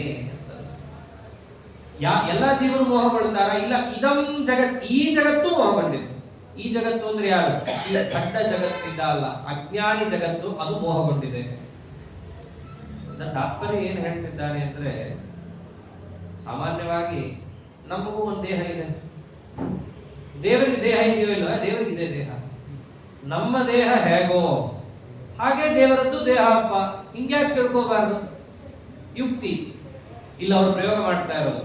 ನಮ್ಮದು ಅಂದ್ರೆ ದೇವರ ದೇಹವೂ ಕೂಡ ಸತ್ವಾದಿ ಗುಣಗಳಿಂದ ಕೂಡಿದ್ದೆ, ಯಾಕೆ ಅದು ದೇಹ ನಮ್ಮ ದೇಹದಂತೆ. ಅದನ್ನೇ ತಿಂದು ತ್ರಿಭಿರ್ ಗುಣಮಯೈರ್ ಭಾವೈ, ಗುಣಮಯವಾದಂತಹ ಈ ಪದಾರ್ಥಗಳೇನಿದ್ದಾವೆ ದೇಹ ಮುಂತಾದವುಗಳು, ಅದರಂತೆಯೇ ಪರಮಾತ್ಮನಿಗೂ ದೇಹವಿದೆ ಅಂತ ಹೇಳಿ ಈ ಜಗತ್ತು ಮೋಹಗೊಂಡಿದೆ. ಅಂದ್ರೆ ಕಾರಣವನ್ನು ಅವರು ಕೊಟ್ಕೊತಾರೆ, ಏನಂತ? ನಮ್ಮ ದೇಹದಂತೆ ಅವನದ್ದು ದೇಹ ಯಾಕೆ ಆಗಿರಬಾರ್ದು? ಆದ್ದರಿಂದ ಅವನಿಗೂ ರಕ್ತಾದಿಗಳು ಬಂದಿದೆ ರೀ, ಆದ್ದರಿಂದ ಅವನೇನು ದೊಡ್ಡ ಮಹಾಮಹಿಮ ಸಂಪನ್ನ ಅಲ್ಲ. ಅಲ್ಲಿಗೆ ಪರಿವಸನ ಆಗ್ತಾ ಇರುತ್ತೆ ಪ್ರತಿಯೊಂದು ಮಾತುಗಳು. ಅದನ್ನೇ ಅಂತ ಯಾಕೆ ಅವರಿಗೆ ಅಂತ ಮಹಾತ್ಮ್ಯ ಜ್ಞಾನ ಆಗಲ್ಲ ಅಂತಂದ್ರೆ, ಹೊರಗಡೆ ನೋಡುವ ಪದಾರ್ಥಗಳಿಂದಾಗಿ ಅದೇ ದೃಷ್ಟಾಂತವನ್ನು ಇಟ್ಟುಕೊಂಡು ನನ್ನನ್ನು ಅದನ್ನೇ ಅವರು ಅಪ್ಲೈ ಮಾಡ್ತಾರಾದ್ದರಿಂದ ಅವರು ಮೋಹಗೊಂಡಿದ್ದಾರೆ. ಅದಕ್ಕೆ ಅಂತ ನನ್ನನ್ನು ಹೇಗೆ ತಿಳ್ಕೋಬೇಕು? ವಸ್ತುತಃ ಇವುಗಳಿಂದ ವಿಲಕ್ಷಣ ಮಾಂ ಏಭ್ಯ ಪರಂ, ಇವುಗಳೆಲ್ಲದಕ್ಕಿಂತಲೂ ನಾನು ಪರ ಸರ್ವೋತ್ತಮನಿದ್ದೇನೆ ಅಥವಾ ವಿಲಕ್ಷಣನಾಗಿದ್ದೇನೆ ಅಂತ ತಿಳ್ಕೋಬೇಕು. ಹೆಂಗೆ ತಿಳ್ಕೋತಾರ ಅವರು? ಇದ್ರ ಥರನೇ ಇದ್ದಾನೆ ಅಂತ ತಿಳ್ಕೋತಾರೆ. ಅಷ್ಟೇ ಅಲ್ಲ, ಈ ಹೊರಗಿನ ದೇಹಗಳು ಏನು ನಾವು ನೋಡ್ತೀವೋ ಅದಕ್ಕೆಲ್ಲ ಹೇಗೆ ನಾಶ ಇದೆಯೋ, ಇವನ ದೇಹಕ್ಕೂ ನಾಶ ಇದೀರಿ. ನೋಡ್ರಿ, ಕೃಷ್ಣಾವತಾರ ಮುಗಿದ ಮೇಲೆ ಏನಾಯ್ತು? ತಾನು ತನ್ನ ದೇಹವನ್ನು ಕೆಳಗೆ ಬಿಟ್ಟೇ ಹೋದ, ಅವನ ದೇಹಕ್ಕೂ ನಾಶ ಇದೆ. ಈ ಅರ್ಜುನವನ್ನು ಸಂಸ್ಕಾರ ಮಾಡದ, ಭಾಗವತದಲ್ಲೆಲ್ಲ ಬರುತ್ತೆ ಈ ಕಥೆ. ಅಷ್ಟೇ ಬಂದಿಲ್ಲ, ಭಾಗವತದಲ್ಲಿ ಇದಕ್ಕೂ ಬೇರೆ ಕಥೆನೂ ಬಂದಿದೆ. ದೇಹವನ್ನು ಸೃಷ್ಟಿ ಮಾಡಿ ಹೋದ ಅಂತ ಇದೆ ಅಲ್ಲಿ. ಇಚ್ಛಾ ಶರೀರಿಣ ಅಂತ ಶಬ್ದವನ್ನಲ್ಲೇ ಶುಕಾಚಾರ್ಯರು ಆಡ್ತಾರೆ. ನಾವು ಒಂದೊಂದೇ ಶ್ಲೋಕವನ್ನು ಭಾಗವತ ಕೇಳಿದಾಗ ಯಾವ ಸಂಶಯಕ್ಕೂ ಅವಕಾಶ ಇರಲ್ಲ. ಅದು ಏನಾಗ್ಬಿಡುತ್ತೆ, ಆ ಸಮಯದಲ್ಲಿ ಹೇಳೋ ವೇಗ ಇರುತ್ತೆ, ಪಟ ಪಟ ಹೇಳ್ತಾ ಹೋಗ್ಬೇಕಾಗತ್ತೆ. ದೇವರು ದೇಹವನ್ನು ಸೃಷ್ಟಿ ಮಾಡಿ ತನ್ನ ಮೂಲ ರೂಪದಲ್ಲಿ ಅಂತರ್ಧಾನ ಹೊಂದಿದ ಅಂತ ಹೇಳಿ ಹೋಗ್ಬಿಡ್ತೀವಿ ಅಷ್ಟೇ. ಅದರ ವಾಸ್ತವದಲ್ಲಿ ಪರಮಾತ್ಮನನ್ನು ಶುಕಾಚಾರ್ಯರು ಏನಂತ ಕರೆದಿದ್ದಾರೆ? ಇಚ್ಛಾ ಶರೀರಿ. ಎಂಥ ಜರಾವ್ಯಾಧನನ್ನೇ ತನ್ನ ಕಾಲಿಗೆ ಬಾಣ ಬಿಟ್ಟವನನ್ನ ಸಶರೀರವಾಗಿ ವಿಮಾನದಲ್ಲಿ ಕೂಡಿಸಿ ಹೋಗ್ಬಾಪ ಅಂತ ಬಾವ್ಯ ಮಾಡಿ ಕಳಿಸಿದವನಿಗೆ ಅಷ್ಟೇ ಯಾಕೆ ಬಹಳ ಚೆನ್ನಾಗಿರ್ತಾರೆ ಶುಕಾಚಾರ್ಯರು. ನರಕದಲ್ಲಿದ್ದ ಗುರುಪುತ್ರನನ್ನ ಬಿಡಿಸ್ಕೊಂಡ್ಬಂದ. ಅಷ್ಟೇ ಯಾಕೆ ಸಾಕ್ಷಾತ್ ಮೃತ್ಯುಂಜಯ ಅಂತ ಕರೆಸ್ಕೊಂಡಂತಹ ಮಹರುದ್ರ ದೇವರನ್ನು ಕೂಡ ಬಾಣಾಸುರನ ಪ್ರಸಂಗದಲ್ಲಿ ಕಾಲಿಗೆ ಹಾಕೊಂಡ. ಅಂಥವನಿಗೆ ಮೃತ್ಯುವನ್ನ ಗೆಲ್ಲಕ್ಕಾಗಲ್ವಾ? ಅಂತ ಏನ್ ಹೇಳ್ತಾರೆ? ಮೃತ್ಯುಂಜಯನನ್ನೇ ಗೆದ್ದವನಿಗೆ ಯಾರೋ ಎಲ್ಲಿಂದೋ ಬಾಣ ಬಿಡೋದು ಗೊತ್ತಾಗಲ್ವಾ? ಯಾಕೆ ಇವೆಲ್ಲ ಹೇಳ್ತಾರೆ? ಅವನಿವೆಲ್ಲ ಮಾಡಿದ್ದೆಲ್ಲ ನಾಟಕ. ಅದನ್ನೇ ನಟವತ್ ಶಬ್ದ ಹಾಗೆ ಆಡ್ತಾರೆ ಶುಕಾಚಾರ್ಯರು. ನಾಟಕ ಮಾಡಬೇಕಾದ್ರೆ ಒಬ್ಬ ನಟ ಬೀಳ್ತಾನೆ, ಮೃತನಾದಂತೆ ತೋರಿಸ್ತಾನೆ, ಜನ ಹಾಗೆ ತಿಳ್ಕೊಂಡ್ಬಿಡೋದ? ಹಾಗನ್ನು ಪರಮಾತ್ಮ ತೋರಿಸ್ತಾ ಇದ್ದಾನಷ್ಟೇ. ಅವನ ಅಪರಾಧದ ಚಿದಾನಂದನೇ ಆಗಿದ್ದಾನೆ. ಆದ್ರೆ ಜನ ಹೇಗೆ ತಿಳ್ಕೊತಾರೆ? ಇಲ್ಲ, ಪರ ಅಂತ ಅವನನ್ನು ತಿಳ್ಕೊಳ್ಳಲ್ಲ. ಮಾಮೇಭ್ಯ ಪರಮ ಅವ್ಯಯಂ, ನಾನು ಇವೆಲ್ಲ ಲೋಕದಲ್ಲಿ ಕಾಣುವ ಪ್ರಾಕೃತ ವಸ್ತುಗಳಿಗಿಂತಲೂ ಭಿನ್ನನಿದ್ದೇನೆ ಅಂತ ತಿಳಿಯಲ್ಲ. ಮತ್ತೆ ಹೇಗೆ ತಿಳ್ಕೊತಾರೆ? ನಾನು ಅದರ ಥರ ಅಂತ ತಿಳ್ಕೊತಾರೆ. ಮತ್ತಷ್ಟೇ ಅಲ್ಲ, ವ್ಯಯಂ, ನನಗೆ ವ್ಯಯ ಇದೆ ಅಂತ ತಿಳ್ಕೊತಾರೆ. ವಸ್ತುವ ನಾನು ಹೇಗಿದ್ದೀನಿ? ನಾನು ಅವ್ಯಯಂ, ನಾನು ಅವ್ಯಯನಾಗಿದ್ದೇನೆ. ಹಂಗ್ಯಾಕೆ ತಿಳ್ಕೊಳಕ್ಕಾಗಲ್ಲ? ಅಂದ್ರೆ ಮೋಹಿತಂ, ಮೊದಲನೇ ಕಾರಣ ಅವರು ಮೋಹಗೊಂಡಿದ್ದಾರೆ. ಹೊರಗಿನ ಪದಾರ್ಥಗಳಿಂದಾಗಿ ಅವರು ಮೋಹಗೊಂಡಿದ್ದಾರೆ. ಇಲ್ಲೊಂದು ಪ್ರಶ್ನೆ ಬರುತ್ತೆ, ಅಲ್ಲರಿ ಒಂದು ಜ್ಞಾನವನ್ನ ಇದು ತಪ್ಪು ಅಂತ ಹೇಳಬೇಕಂದ್ರೆ ನಮಗದರ ಸರಿಯಾದ ತಿಳುವಳಿಕೆ ಬಂದಿರ್ಬೇಕು. ಎಲ್ಲ ದೃಷ್ಟಾಂತಕ್ಕೆ ಯಾರಾದ್ರೂ ಇದು ರಸ್ತೆಯಲ್ಲಿ ನಡ್ಕೊಂಡು ಹೋಗ್ಬೇಕಾದ್ರೆ ಬೆಣ್ಣೆ ಅಂತ ತಿಳ್ಕೊಂಡು ಹೋದ, ಕಪ್ಪೆ ಚಿಪ್ಪೆ ಬಿದ್ದಿತ್ತು. ಮನೆಗೆ ಹೋಗೋ ತನಕ ಕಪ್ಪೆ ಚಿಪ್ಪು ಅಂತ ತಿಳ್ಕೊಂಡಿರ್ತಾನೆ. ಮನೆಯಲ್ಲಿದ್ದವನು ಹೇಳ್ದ, ನಾನು ಹಾಗೆ ತಿಳ್ಕೊಂಡಿದ್ದೆ. ಆಮೇಲೆ ಹತ್ರ ಹೋಗಿ ನೋಡಿದಾಗ ಅದು ಬೆಳ್ಳಿ ಅಂತ ನನಗೆ ಅಲ್ಲ ಅಂತ ಗೊತ್ತಾಯ್ತು. ಮತ್ತೇನದು ಕಪ್ಪೆ ಚಿಪ್ಪು ಅಂತ ಗೊತ್ತಾಯ್ತು. ಅದು ಹೇಳಿದ್ಮೇಲೆ ಇವನಿಗೇನು ಅರ್ಥ ಆಗತ್ತೆ, ಹೌದು ಹೌದು ಬಿಡು, ರಸ್ತೆಯಲ್ಲಿ ಯಾಕೆ ಬೆಳ್ಳಿ ಬಿದ್ದರೆ ಬಹಳ ಕಾಸ್ಟ್ಲಿ ಅದು ಕಪ್ಪೆ ಚಿಪ್ಪೆ ಅಂತ ಆಮೇಲೆ ತಿಳ್ಕೊತಾನೆ. ಅವನು ಹೇಳೋ ತನಕ ಇವನ್ಗೆ ಅದೇ ಇತ್ತು ತಾನೆ ಜ್ಞಾನ, ಅಲ್ಲಿ ತನಕ ತಾನು ತಿಳ್ಕೊಂಡಿದ್ದೇ ಸರಿ ಅಂತಂತಿದ್ದ ತಾನೆ. ತಪ್ಪು ಯಾವಾಗ ಆಗಿದ್ದದು? ಮತ್ತೊಬ್ಬ ಬಂದು ಸರಿಯಾದ ತಿಳುವಳಿಕೆ ಕೊಟ್ಟ ಮೇಲೆ ತಪ್ಪಾಗಿತ್ತು. ಈಗ ದೇವರು ಏನಂತಿದ್ದಾನೆ, ದೇವರಿಗಿರುವ ದೇಹ ಮುಂತಾದವುಗಳು ನಮ್ಮಂತೆ ಪ್ರಾಕೃತ ಅಲ್ಲ ಅಂತ ಹೇಳ್ತಿದ್ದಾನೆ. ಅಷ್ಟೇ ಅಲ್ಲ, ಯಾರು ಪ್ರಾಕೃತ ಅಂತ ತಿಳಿತಿದ್ದಾರೋ ಆ ಎಲ್ಲಾ ಜ್ಞಾನವೂ ಕೂಡ ಸುಳ್ಳು, ತಪ್ಪು ಅಂತ ಹೇಳ್ತಿದ್ದಾನೆ. ಅಂದ್ರೆ ಅವರೆಲ್ಲ ಮೋಹಗೊಂಡಿದ್ದಾರೆ ಅಂತ ಹೇಳ್ತಿದ್ದಾನೆ. ಅದು ಮೋಹ ಅಂತ ಡಿಸೈಡ್ ಆಗೋದು ಯಾವಾಗ? ಯಾರೋ ಒಬ್ರು ಬಂದು ಸರಿಯಾಗಿರೋ ತಿಳುವಳಿಕೆ ಕೊಟ್ಟಾಗ. ಅದು ಯಾರು ಇನ್ನ ಕೊಟ್ಟೇ ಇಲ್ವಲ್ಲ, ಅದು ಹೆಂಗೆ ನೀವು ಹೇಳ್ತೀರಿ ಅವನ ಅಪ್ರಾಕೃತ ದೇಹ ಅಂತ? ಅದಕ್ಕೋಸ್ಕರವಾಗಿ ಇದು ಮೋಹ, ಅಥವಾ ಇಂತಹ ಮೋಹ ಬರ್ಲಿಕ್ಕೆ ಏನ್ ಕಾರಣ? ಮೊದಲನೇದು ಮೋಹ ಬರಕ್ಕೆ ಏನ್ ಕಾರಣ? ಹೊರಗಿನ ಜಗತ್ತು ಅಂತ ಅಂದ್ಬಿಟ್ಟಿದ್ರು. ಆ ಹೊರಗಿನ ಜಗತ್ತು ಅಂತ ಅನ್ನಕ್ಕಾಗಲ್ಲ. ಯಾಕೆಂದ್ರೆ ಅವನಿರೋ ಜೀವಮಾನ 100-120 ವರ್ಷ ಇರ್ತಾನೆ. ಅಷ್ಟರಲ್ಲಿ ಅದು ತಪ್ಪು ಅಂತ ಇವ್ರಿಗೆ ಹೆಂಗೆ ಅನುಭವಕ್ಕೆ ಬರುತ್ತೆ? ಆದ್ದರಿಂದಾಗಿ ಇವನ ಮೋಹಕ್ಕೆ ಏನು ಕಾರಣ? ಬರೀ ಹೊರಗಿನ ಪದಾರ್ಥ ಅಷ್ಟೇ ಅಂತ ಹೇಳಕ್ ಬರಬಲ್ಲ. ಅದಕ್ಕೆ ಪರಮಾತ್ಮ ಅಂತ, ಹೌದು ನೀವು ಹೇಳಿತ್ತು ಮೇಲ್ನೋಟಕ್ಕೆ ಸರಿ, ಬರೀ ಹೊರಗಿನ ಪದಾರ್ಥವಷ್ಟೇ ಇವನ ಮೋಹಕ್ಕೆ ಕಾರಣವಲ್ಲ, ಅದಕ್ಕೂ ಮಿಗಿಲಾದ ಒಂದು ಕಾರಣ ಇದೆ. ಯಾವುದು? ದೈವಿ ಶೇಷ ಗುಣಮಯಿ ಮಮ ಮಾಯಾ ದುರತ್ಯಯ ಮಾಮೇವಯೇ ಪ್ರಪದ್ಯಂತೆ ಮಾಯಾಮೇತಾಂತರಂತಿದೆ. ಇವರಿಗೆ ಮೋಹ ಬರಕ್ಕೆ ಇನ್ನೊಂದು ಒಳ್ಳೆ ಕಾರಣ ಇದೆ. ಹೊರಗಿನ ಪದಾರ್ಥಕ್ಕಿಂತಲೂ ದೊಡ್ಡ ಕಾರಣ ಯಾವುದು? ಮಾಯಾ. ಮಾಯಾ ಅಂತಂದ್ರೆ ದುರ್ಗಾದೇವಿ, ಅವಳೇ ಇವರೆಲ್ಲರ ಮೋಹಕ್ಕೂ ಕೂಡ ಕಾರಣ. ಅವಳು ಹೇಗಿದ್ದಾಳೆ? ಮಮ ಮಾಯಾ, ನನ್ನವಳು ಅವಳು ಅಂತಾನೆ.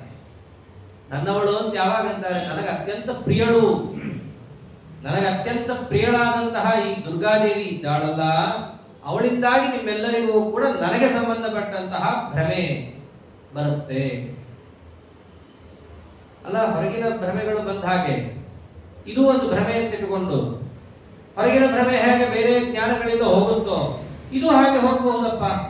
ಅದೇನ್ ದೊಡ್ಡ ದುರ್ಗಾದೇವಿದು ಅಂತಂದ್ರೆ ಅದಕ್ಕಂದ ದುರತ್ಯಯ. ಅವಳನ್ನು ಹಾಗೆಲ್ಲ ಮೀರಕ್ಕಾಗಲ್ಲ, ಬ್ರಹ್ಮಾದಿ ದೇವತೆಗಳಿಗೆ ಮೀರಕ್ಕಾಗಲ್ಲ. ಅವಳನ್ನೇನು ನೀವು ಮೀರ್ಲಿಕ್ಕಾಗತ್ತೆ? ಅಂದ್ರೆ ಈ ಪರಮಾತ್ಮನಿಗೆ ಸಂಬಂಧಪಟ್ಟ ಭ್ರಮೆ ಬರಬೇಕಂದ್ರೆ ಅದಕ್ಕೆ ಯಾರು ಮುಖ್ಯವಾಗಿ ಕಾರಣದಾಗ್ತಾಳೆ? ದುರ್ಗಾದೇವಿ. ಅಷ್ಟು ಸುಲಭವಾಗಿ ಅವಳನ್ನು ದಾಟ್ಲಿಕ್ಕಾಗಲ್ಲ. ಯಾಕಾಗಲ್ಲ? ಅವಳು ನನಗೆ ಅತ್ಯಂತ ಪ್ರಿಯಳು. ನಿನಗೆ ಪ್ರಿಯಳಾದ್ರೆ ಅವಳನ್ನು ದಾಟಕ್ಕಾಗಲ್ಲ ಅಂದ್ರೆ ಎಲ್ಲಿಂದ ಎಲ್ಲಿಗೆ ಸಂಬಂಧ ರೀ? ನಿನಗೆ ಪ್ರಿಯಳಾದ್ರೆ ಆಗಲಿ, ದಾಟಕ್ಕೆ ಆಗಲ್ಲ. ಅದಕ್ಕೆ ದೇವರು ಮೊದಲಂದ ದೈವಿ ಅಂತಂದ. ದೇವಸ್ಯ ಇಯಂ ದೈವಿ. ನಾನ್ಯಾರು ಗೊತ್ತಲ್ಲ, ದೇವರಂತಾನೆ. ನಾನ್ಯಾರು ಗೊತ್ತು ತಾನೆ ನಿಮಗೆ? ನಾ ಯಾರು? ದೇವ. ದೇವ ಅಂದ್ರೆ ಕ್ರೀಡಾದಿ ಗುಣ ವಿಶಿಷ್ಟ, ಆಟ ಆಡೋನು ಅಂತ ಅರ್ಥ. ಯಾವ್ದ್ರ ಜೊತೆ? ಇಡೀ ಜಗತ್ತಿನ ಜೊತೆ ಹೆಂಗ ಬೇಕಾದ್ರೆ ಹಾಗೆ ಆಟ ಆಡಬಲ್ಲ ಸಾಮರ್ಥ್ಯ ನನ್ನದು. ಅವಳು ಯಾರು ಗೊತ್ತೇನು? ದೈವಿ. ಅವಳು ನನ್ನವಳು ಅಂದ್ರೆ ಆ ಸಾಮರ್ಥ್ಯ ಅವಳಲ್ಲೂ ಇದೆ, ನನ್ನ ಅನುಗ್ರಹದಿಂದ. ಆದ್ದರಿಂದಾಗಿ ಅವಳನ್ನು ಯಾರು ದಾಟ್ಲಿಕ್ಕಾಗಲ್ಲ. ನನಗೆ ಪ್ರಿಯಳು ಅಂದ್ರೆ ಏನ್ ತೋರಿಸ್ತಾರೆ? ಹೆಂಗೆ ನಾನು ಜಗತ್ತನ್ನು ಆಟ ಆಡಿಸಬಲ್ಲೆನೋ ಅವಳು ಕೂಡ ಆಟ ಆಡಿಸ್ತಾಳೆ. ಹಂಗನ್ ಮಾತ್ರಕ್ಕೆ ಅವಳು ಒಂದು ಸರ್ವೋತ್ತಮ, ಇವರು ಒಂದು ಸರ್ವೋತ್ತಮ ಅಲ್ಲ. ಅದಕ್ಕಂತ ಮಮ ಮಾಯಾ ಅಂತಂದ. ನನ್ನ ಅಧೀನ, ನನಗೆ ಅತ್ಯಂತ ಪ್ರಿಯಳವಳು, ಅದನ್ನು ತಿಳಿಸ್ತಾ ಇದ್ದಾರೆ. ಅದು ಹೇಗೆ? ಅವಳು ಯಾಕೆ ನಮ್ಮನ್ನ ಬಂಧನ ಮಾಡ್ತಾಳೆ, ಭ್ರಮೆಯನ್ನು ಕೊಟ್ಟು ಅಂತಂದ್ರೆ ಗುಣಮಯಿ ಅಂತಿಟ್ಟಾನೆ ವಿಶೇಷ. ಪ್ರತಿಯೊಂದಕ್ಕೂ ಒಂದು ಅಭಿಪ್ರಾಯವನ್ನು ಇಟ್ಟುಕೊಂಡು ಪರಮಾತ್ಮ ಮಾತಾಡ್ತಾ ಇದ್ದಾನೆ. ಅವಳು ಹೇಗೆ ಮೋಹವನ್ನು ಉಂಟು ಮಾಡ್ತಾಳಪ್ಪ ಅಂತಂದ್ರೆ, ನಮ್ಮ ಎಲ್ಲ ಮೋಹಾದಿಗಳಿಗೂ ಕಾರಣವಾದ ಗುಣ ಯಾವುದು ನಮ್ಮಲ್ಲಿ? ತಾಮಸ, ತಮೋ ಗುಣ. ಲಕ್ಷ್ಮೀದೇವಿ ಶ್ರೀಭೂ ದುರ್ಗಾ ರೂಪಳಾಗೇನಿದ್ದಾಳೋ ಅಂತಹ ದುರ್ಗಾ ರೂಪದಿಂದ ಜೀವರಾಶಿಗಳಲ್ಲಿ ಆ ತಮಸ್ತತ್ವಕ್ಕೆ ಪ್ರಾಚುರ್ಯವನ್ನು ಕೊಟ್ಟು ನಿದ್ದೆ, ಅಜ್ಞಾನ, ಮೋಹ ಇತ್ಯಾದಿಗಳನ್ನು ಉಂಟು ಮಾಡ್ತಾಳೆ. ಆ ಸಾಮರ್ಥ್ಯ ಅವಳದ್ದು. ಅದಕ್ಕೆ ಹಿಂದೆ ಚಿತ್ ಪ್ರಕೃತಿಯಾದ ಲಕ್ಷ್ಮೀದೇವಿ ಅಚಿತ್ ಪ್ರಕೃತಿಗೆ ಅಭಿಮಾನಿನಿ ಅಂತ ಪರಮಾತ್ಮ ಹೇಳಿದ್ದು. ಅಚಿತ್ ಪ್ರಕೃತಿ ಎಂಥದ್ದು? ಸತ್ವರಜಸ್ತಮೋ ಗುಣಾತ್ಮಕವಾದದ್ದು. ಆದ್ದರಿಂದಲೇ ಅವಳು ನಿಮಗೆ ಮೋಹವನ್ನು ಕೊಡ್ತಾಳೆ. ಅದಕ್ಕೆ ಅಂತ ದೈವಿ ಏಷ ಗುಣಮಯಿ, ಏಷ ದೈವೀಹಿ. ಅವಳು ನನ್ನ ಹೆಂಡತಿ ತಾನೇ ಅವಳು. ನನ್ನ ಸಾಮರ್ಥ್ಯ ಏನೋ ಆ ಸಾಮರ್ಥ್ಯ ಅವಳಲ್ಲೂ ಇದೆ ತಾನೆ ನನ್ನ ಅನುಗ್ರಹದಿಂದ. ಇದು ಒಂದು ಕಾರಣ. ಇನ್ನೊಂದು ಕಾರಣ, ಅವಳು ಗುಣಮಯಿ, ತಮೋ ಗುಣಕ್ಕೆ ಅವಳೇ ನಿಯಾಮಕಳು. ಆದ್ದರಿಂದಲೂ ಕೂಡ ನಿಮ್ಮಲ್ಲಿ ಏನೇ ಮೋಹಾದಿಗಳು ಬರಬೇಕಂದರೂ ಕೂಡ ಅವಳು ಕಾರಣನಾಗಿರ್ತಾಳೆ. ಅವಳಿಂದಾಗಿ ನಿಮಗೆ ಮೋಹಾದಿಗಳು ಬರುತ್ತೆ. ಯಾಕೆ ಇದನ್ನು ಹೇಳ್ತಾ ಇದ್ದಾರೆ? ಇವೆಲ್ಲ ನಾವು ಕೃಷ್ಣಾವತಾರ ಕೇಳಿದಾಗ ಅನುಸಂಧಾನ ತಂದ್ಕೋಬೇಕು. ಪರಮಾತ್ಮ ಅವತಾರ ಮಾಡೋಕ್ಕೂ ಮುಂಚೆ ಮೊದಲಿಗೆ ಯಾರಿಗೆ ಆದೇಶ ಕೊಡ್ತಾನೆ? ಲಕ್ಷ್ಮೀದೇವಿ ಹೇಳ್ತಾನೆ, ನೀ ಹೋಗು, ಯೋಗಮಾಯ ಅನ್ನೋ ರೂಪ ತಗೊಂಡು ಹೋಗು. ಯಾಕೆಂದ್ರೆ ನಾನು ನಾಳೆ ಅವತಾರ ಮಾಡ್ತೀನಿ, ಎಲ್ಲಾರ ಕಣ್ಣೆದುರಿಗೂ ಬರ್ತೀನಿ. ಆದರೆ ಯಾರಿಗೆ ಜ್ಞಾನ ಆಗಬೇಕೋ ಅವರಿಗೆ ಮಾತ್ರ ಆಗಬೇಕು. ಮಿಕ್ಕವರಿಗೆ ನಾನು ಅವರ ಒಂದು ವಿಶ್ವರೂಪ ತೋರಿಸಿದರೂ ಅವರಿಗೆ ನಾನು ಅರ್ಥ ಆಗಬಾರ್ದು. ಯಾಕೆ ಅರ್ಥ ಆಗಲಿಲ್ಲ? ದೈವಿ ಶೇಷ ಗುಣಮಯಿ ಮಮ ಮಾಯಾ ದುರತ್ಯಯ. ಅರ್ಜುನಕ್ಕಷ್ಟೇ ವಿಶ್ವರೂಪ ತೋರಿಸ್ಲಿಲ್ಲ, ಆ ಉದ್ಯೋಗ ಪರ್ವದಲ್ಲಿ ಎಲ್ಲಾರ ಮುಂದೆನೂ ತೋರಿಸ್ತಾನೆ ವಿಶ್ವರೂಪವನ್ನು. ಯಾರಿಗೆ ಅರ್ಥ ಆಗಬೇಕೋ ಅರ್ಥ ಆಯ್ತು, ಯಾರಿಗೆ ಅರ್ಥ ಆಗಬಾರ್ದು ಏನು ಮಾಡಿದ್ರು ಅರ್ಥ ಆಗಲಿಲ್ಲ. ಯಾಕೆ ಅರ್ಥ ಆಗಲಿಲ್ಲ? ಅವ್ರು ಮೋಹಗೊಂಡ್ರು ಯಾಕೆ ಪರಮಾತ್ಮನ ಬಗ್ಗೆ ಅಂತಂದ್ರೆ, ಇದ್ದಾಳೆ ಒಳಗೆ ಗುಣಮಯಿ, ಆ ದುರ್ಗಾದೇವಿಯ ಪ್ರಭಾವ ಏಟಿದೆ ಅಂತನ್ನೋದನ್ನ ಅಲ್ಲಿ ತೋರಿಸಿದ್ದಾರೆ. ಆದ್ದರಿಂದ ಅದು ಒಂದು ಕಾರಣ, ಪರಮಾತ್ಮನ ಮಹಾತ್ಮ್ಯ ಜ್ಞಾನ ನಮಗೆ ಸರಿಯಾಗಿ ಬರದೇ ಇರೋದಕ್ಕೆ. ಆ ಅಜ್ಞಾನವನ್ನು ಕಳ್ಕೋಬೇಕು ಅಂದ್ರೆ ಏನ್ ಮಾಡಬೇಕು? ಮಾಮೇವಯೇ ಪ್ರಪದ್ಯಂತೆ ಮಾಯಾಮೇತಾಂತರಂತಿತೆ. ಮಾಮೇವಯೇ ಪ್ರಪದ್ಯಂತೆ, ಯಾರು ನನ್ನನ್ನೇ ಹೊಂದುತ್ತಾರೋ. ನನ್ನನ್ನೇ ಹೊಂದುತ್ತಾರೋ ಅಂತಂದ್ರೇನು? ನನ್ನನ್ನೇ ಸರ್ವೋತ್ತಮ ಅಂತ ಹೇಳಿ ಯಾರು ಸೇವೆಯನ್ನು ಮಾಡುತ್ತಾರೋ, ಪ್ರಪತ್ತಿಯನ್ನು ಮಾಡುತ್ತಾರೋ, ಭಕ್ತಿಯನ್ನು ಮಾಡುತ್ತಾರೋ, ಅರ್ಥಾತ್ ಶರಣು ಹೊಂದುತ್ತಾರೋ ಅವರು ಮಾತ್ರ ಮಾಯಾಮೇತಾಂತರಂತಿತೆ. ಈ ಮಾಯಾ ದುರ್ಗಾದೇವಿಯಿಂದ ಅಭಿಮನ್ಯಮಾನವಾದ, ಅವಳಿಂದ ಪ್ರದತ್ತವಾದ ಅಥವಾ ಅವಳಿಂದಾಗಿ ಈ ಜಗತ್ತಿಗೆ ಬರ್ತಾ ಇರುವಂತಹ ಜ್ಞಾನಾದಿಗಳನ್ನ ಅವರು ದಾಟ್ತಾರೆ. ಅವರು ದಾಟಬಲ್ಲರು. ಅಲ್ಲಿ ಇಲ್ಲಿ ಸುತ್ತಾಡಿದ್ರೆಲ್ಲ ಅಜ್ಞಾನ ಹೋಗಲ್ಲ. ಅವಳ ಅನುಗ್ರಹ ಅಂದ್ರೆ ಅಜ್ಞಾನ ಹೋಗೋದು. ಹಿಂದೆ ಅದೇ ತಾನೇ ಪ್ರಶ್ನೆ ಕೇಳಿದ್ರು, ಯಾಕೆ ಮೋಹಗೊಳ್ಳುತ್ತಾರೆ? ಮೊದಲನೇದು ಹೊರಗಿನ ಪದಾರ್ಥ ಅಂತಂದ್ರು. ಹೊರಗಿನ ಪದಾರ್ಥಕ್ಕಿಂತಲೂ ದೊಡ್ಡ ಕಾರಣ ಯಾವುದು? ದುರ್ಗಾದೇವಿಯಿಂದ ಮೋಹಗೊಳ್ಳುತ್ತಾರೆ. ಹಾಗಿದ್ರೆ ಮೋಹ ಹೋಗೋದು ಹೇಗೆ? ನನ್ನನ್ನ ಸರ್ವೋತ್ತಮ ಅಂತ ಭಜಿಸಿರಿ, ಆಗ ಅವಳೂ ನಿಮಗೆ ಅನುಗ್ರಹ ಮಾಡ್ತಾಳೆ. ಅನುಗ್ರಹ ಮಾಡಿದಾಗ ಮಾಯಾಂ ಏತಾಂ ತರಂತಿ, ಅವರು ಈ ಮಾಯೆಯನ್ನ, ಮೋಹವನ್ನ ಅವರು ದಾಟ್ತಾರೆ, ಅಜ್ಞಾನದಿಂದ ದೂರರಾಗ್ತಾರೆ. ಇದನ್ನ ಅಲ್ಲಿ ಪರಮಾತ್ಮ ತಿಳಿಸ್ತಾರೆ. ಎಷ್ಟು ಸುಲಭ ಆಗೋಯ್ತಲ್ಲ. ಮಹಾತ್ಮ ಜ್ಞಾನ ಯಾವುದು ಅಂತ ಗೊತ್ತಾಗೋಯ್ತು.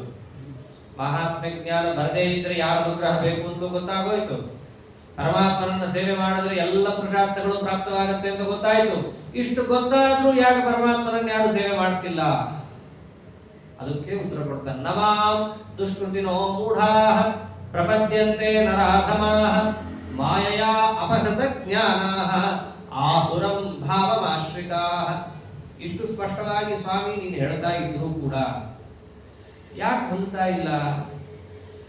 ಯಾಕೆ ಎಲ್ಲರೂ ಮಾಯೆಯನ್ನು ದಾಟ್ಲಿಕ್ಕೆ ಆಗ್ತಾ ಇಲ್ಲ? ನಿನ್ನನ್ನು ಹೊಂದಿದ್ರೆ ಸಾಕಲ್ಲ, ಮಾಯೆಯನ್ನು ದಾಟಿ ಬಿಡ್ತಾರೆ. ಯಾಕೆ ನಿನ್ನನ್ನು ಹೊಂದುತ್ತಾ ಇಲ್ಲ? ಕಾರಣ ಕೊಡ್ತಾನೆ ಪರಮಾತ್ಮ. ಯಾಕೆ ಹೊಂದುತ್ತಿಲ್ಲ ಗೊತ್ತಾ? ಆಸುರಂ ಭಾವಮಾಶ್ರಿತಾಃ. ಅವರೆಲ್ಲರೂ ಕೂಡ ಯಾರು ಹೊಂದುತ್ತಾ ಇಲ್ವೋ ಅವರೆಲ್ಲರ ಅಸುರ ಭಾವವನ್ನು ಅವರು ಹೊಂದಿದ್ದಾರೆ ಅಂತ. ಬಹಳ ಒಳ್ಳೆ ಶಬ್ದ ಅಂತ ಅನ್ಸ್ಬಿಡುತ್ತೆ. ಎಲ್ಲರೂ ಕೂಡ ಅಸುರ ಅಂತಿದ್ದಾನ ದೇವರು. ಇಲ್ಲಿ ಎರಡರ್ಥ. ಒಂದು, ಅವರವರ ಸ್ವರೂಪ ಯಾವ ರೀತಿಯಾಗಿರುತ್ತೋ ಅಂತಹ ಸ್ವರೂಪವನ್ನು ಅನುಸರಿಸಿಕೊಂಡು ಅವರೆಲ್ಲ ಕೆಲಸವನ್ನು ಮಾಡ್ತಾ ಇರ್ತಾರೆ. ದೈತ್ಯರು, ತಾಮಸರಿದ್ರು. ಆ ತಾಮಸರಂತೂ ಹೋಗೋದೇ ಇಲ್ಲ ಪರಮಾತ್ಮನ ಹತ್ತಿರ.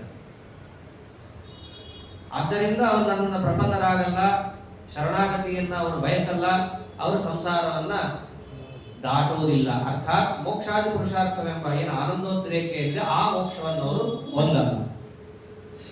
ಸರಿ, ಹಾಗಿದ್ರೆ ಮಿಕ್ಕವರೆಲ್ಲರೂ ಕೂಡ ಇರೋರೆಲ್ಲ ತಾಮಸರೇನ? ಹಾಗಿದ್ರೆ ಇಲ್ಲ. ಆಸುರಂಭಾವಮಾಶ್ರಿತ. ಕೆಲವೊಮ್ಮೆ ಸಜ್ಜನರೇ ಅಸುರರಾಗಿ ಬಿಡುತ್ತಾರೆ. ಅಸುರರು ಅಂದ್ರೇನು?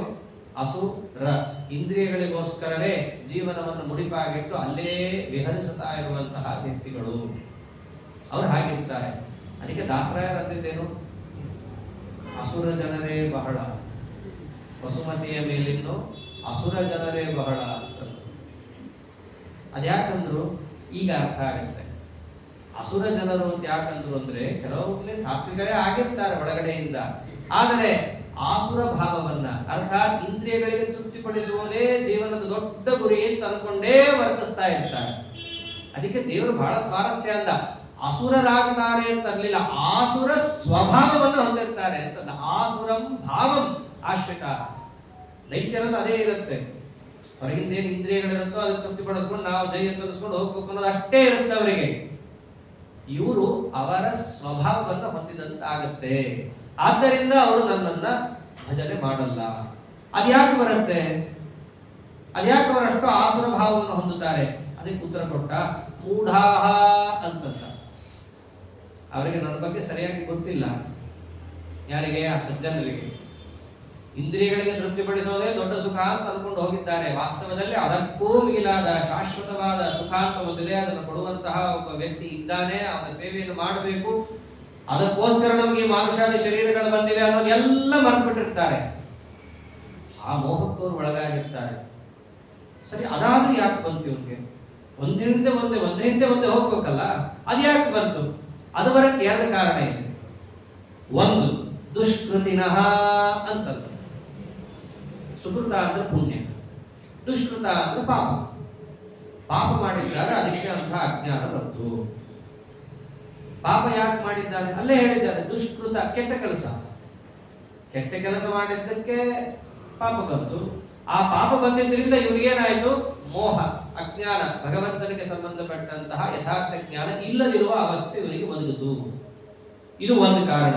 ಇನ್ನೊಂದು ಕಾರಣ ಯಾವುದು ಅಂತಂದ್ರೆ, ಕೆಲವೊಮ್ಮೆ ದೊಡ್ಡ ದೊಡ್ಡ ಜ್ಞಾನಿಗಳಿಗೇನೆ ದೇವರಿಗೆ ಸಂಬಂಧಪಟ್ಟಂತೆ ಯಥಾರ್ಥ ಜ್ಞಾನ ಹೋಗ್ಬಿಡುತ್ತೆ. ದೃಷ್ಟಾಂತಕ್ಕೆ ಜಾಂಬುವಂತನಿಗೆ ಕೃಷ್ಣದೇವರಿಗೆ ಎದುರಿಗೆ ಬಂದಾಗ ಏನಿತ್ತು? ಇವನು ರಾಮನೇ ಕೃಷ್ಣ, ಕೃಷ್ಣನೇ ರಾಮ ಅನ್ನೋದು ಹೋಗಿತ್ತು. ಅಷ್ಟೇ ಯಾಕೆ, ಆ ರಾಮಾಯಣದ ಯುದ್ಧ ಪ್ರಸಂಗದಲ್ಲಿ ಯುದ್ಧ ಮಾಡಬೇಕಾದ್ರೆ ಜಾಂಬುವಂತನಿಗೆ ಒಂಚೂರು ರಾಮದೇವರ ಅಂಗಸ್ಪರ್ಶ ಆಗತ್ತೆ. ಆಗಿದಾಗ ಏನ್ ತಿಳ್ಕೊಂಡ ಇವನು? ಎಷ್ಟು ಕೋಮಲವಾಗಿದೆ ದೇವರ ದೇಹ, ಬಾಣಗಿಣ ಬಿದ್ಬಿಟ್ರೆ ಎಷ್ಟು ನೋವಾಗೋಗುತ್ತೆ ಇದಕ್ಕೆ ಅಂತ ಹೇಳಿ ರಾಮದೇವರು ಅಡ್ಡಡ್ಡ ನಿಲ್ತಾ ಇದ್ದ. ಏನೋ ಅವರನ್ನು ನಾನು ರಕ್ಷಣೆ ಮಾಡ್ತೀನಿ ಅಂತ. ದೇವರವಾಗ ಸುಮ್ಮನೆ ಬಿಟ್ಟಿದ್ದ. ಆಯ್ತು, ಏನೋ ಮಾಡ್ತಿದ್ಯಾ ಮಾಡು ಅಂತ ಬಿಟ್ಟಿದ್ದ. ಅದೇ ಕೃಷ್ಣ ಅವತಾರದಲ್ಲಿ ತೋರಿಸ್ತಾ, ಯಾವ ಪರಮ ಕೋಮಲವಾದಂತಹ ಪರಮಾತ್ಮನ ಅಂಗಗಳಿದ್ವೋ ಅದೇ ಅಂಗಗಳಿಂದ ಕಾರಣ ಆಯ್ತು ಅವನಿಗೆ. ಅವಾಗ ಅರ್ಥ ಆಯ್ತು, ಇಲ್ಲ ಇದು ಕೋಮಲ ಇದೆ, ಅದೇ ಏನಾದರೂ ಕೂಡ ಪ್ರಹಾರಕ್ಕೆ ಬಂತು ಅಂತಂದ್ರೆ ಇದಕ್ಕೆ ಸಮಾನವಾದಂತಹ ಮತ್ತೊಂದು ಕಠಿಣತಮ ಪದಾರ್ಥ ಜಗತ್ತಲ್ಲಿ ಇಲ್ಲ. ಅದು ಅವನಿಗೆ ಅರ್ಥ ಆಯ್ತು. ಅಂದ್ರೆ ದೊಡ್ಡ ಜ್ಞಾನಿ ಜಾಂಬುವಂತನಲ್ಲಿ ಆವೇಶ ಬ್ರಹ್ಮದೇವರದ್ದು. ಅಂತಹ ದೊಡ್ಡ ಜ್ಞಾನಿಗೂ ಕೂಡ ಒಮ್ಮೊಮ್ಮೆ ಮೋಹ ಯಾಕೆ ಬಂತು ರೀ?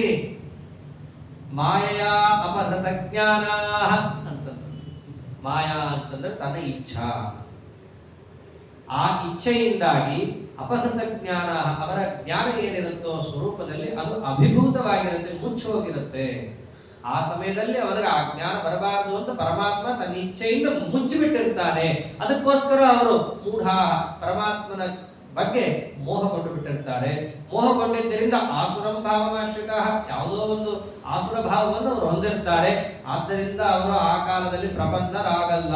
ಜಾಂಬುವಂತ ನಮಸ್ಕಾರ ಮಾಡಿದ ಕೃಷ್ಣ ಬಂದಾಗ. ಅದಕ್ಕೆ ಇದು ಸಜ್ಜನರಲ್ಲ. ಆದ್ರೆ ದುರ್ಜನರಲ್ಲಂತೂ ಪರಿಸ್ಪಷ್ಟ. ಮಾಯಾ ಅಪಹೃತ ಜ್ಞಾನ, ಮಾಯಾ ಅಂದ್ರೆ ದೇವರ ಇಚ್ಛಾ ಅಥವಾ ದುರ್ಗಾದೇವಿನೇ, ಅಥವಾ ಮಾಯಾ ಅಂತಂದ್ರೆ ಅವರವರ ಸ್ವಭಾವ.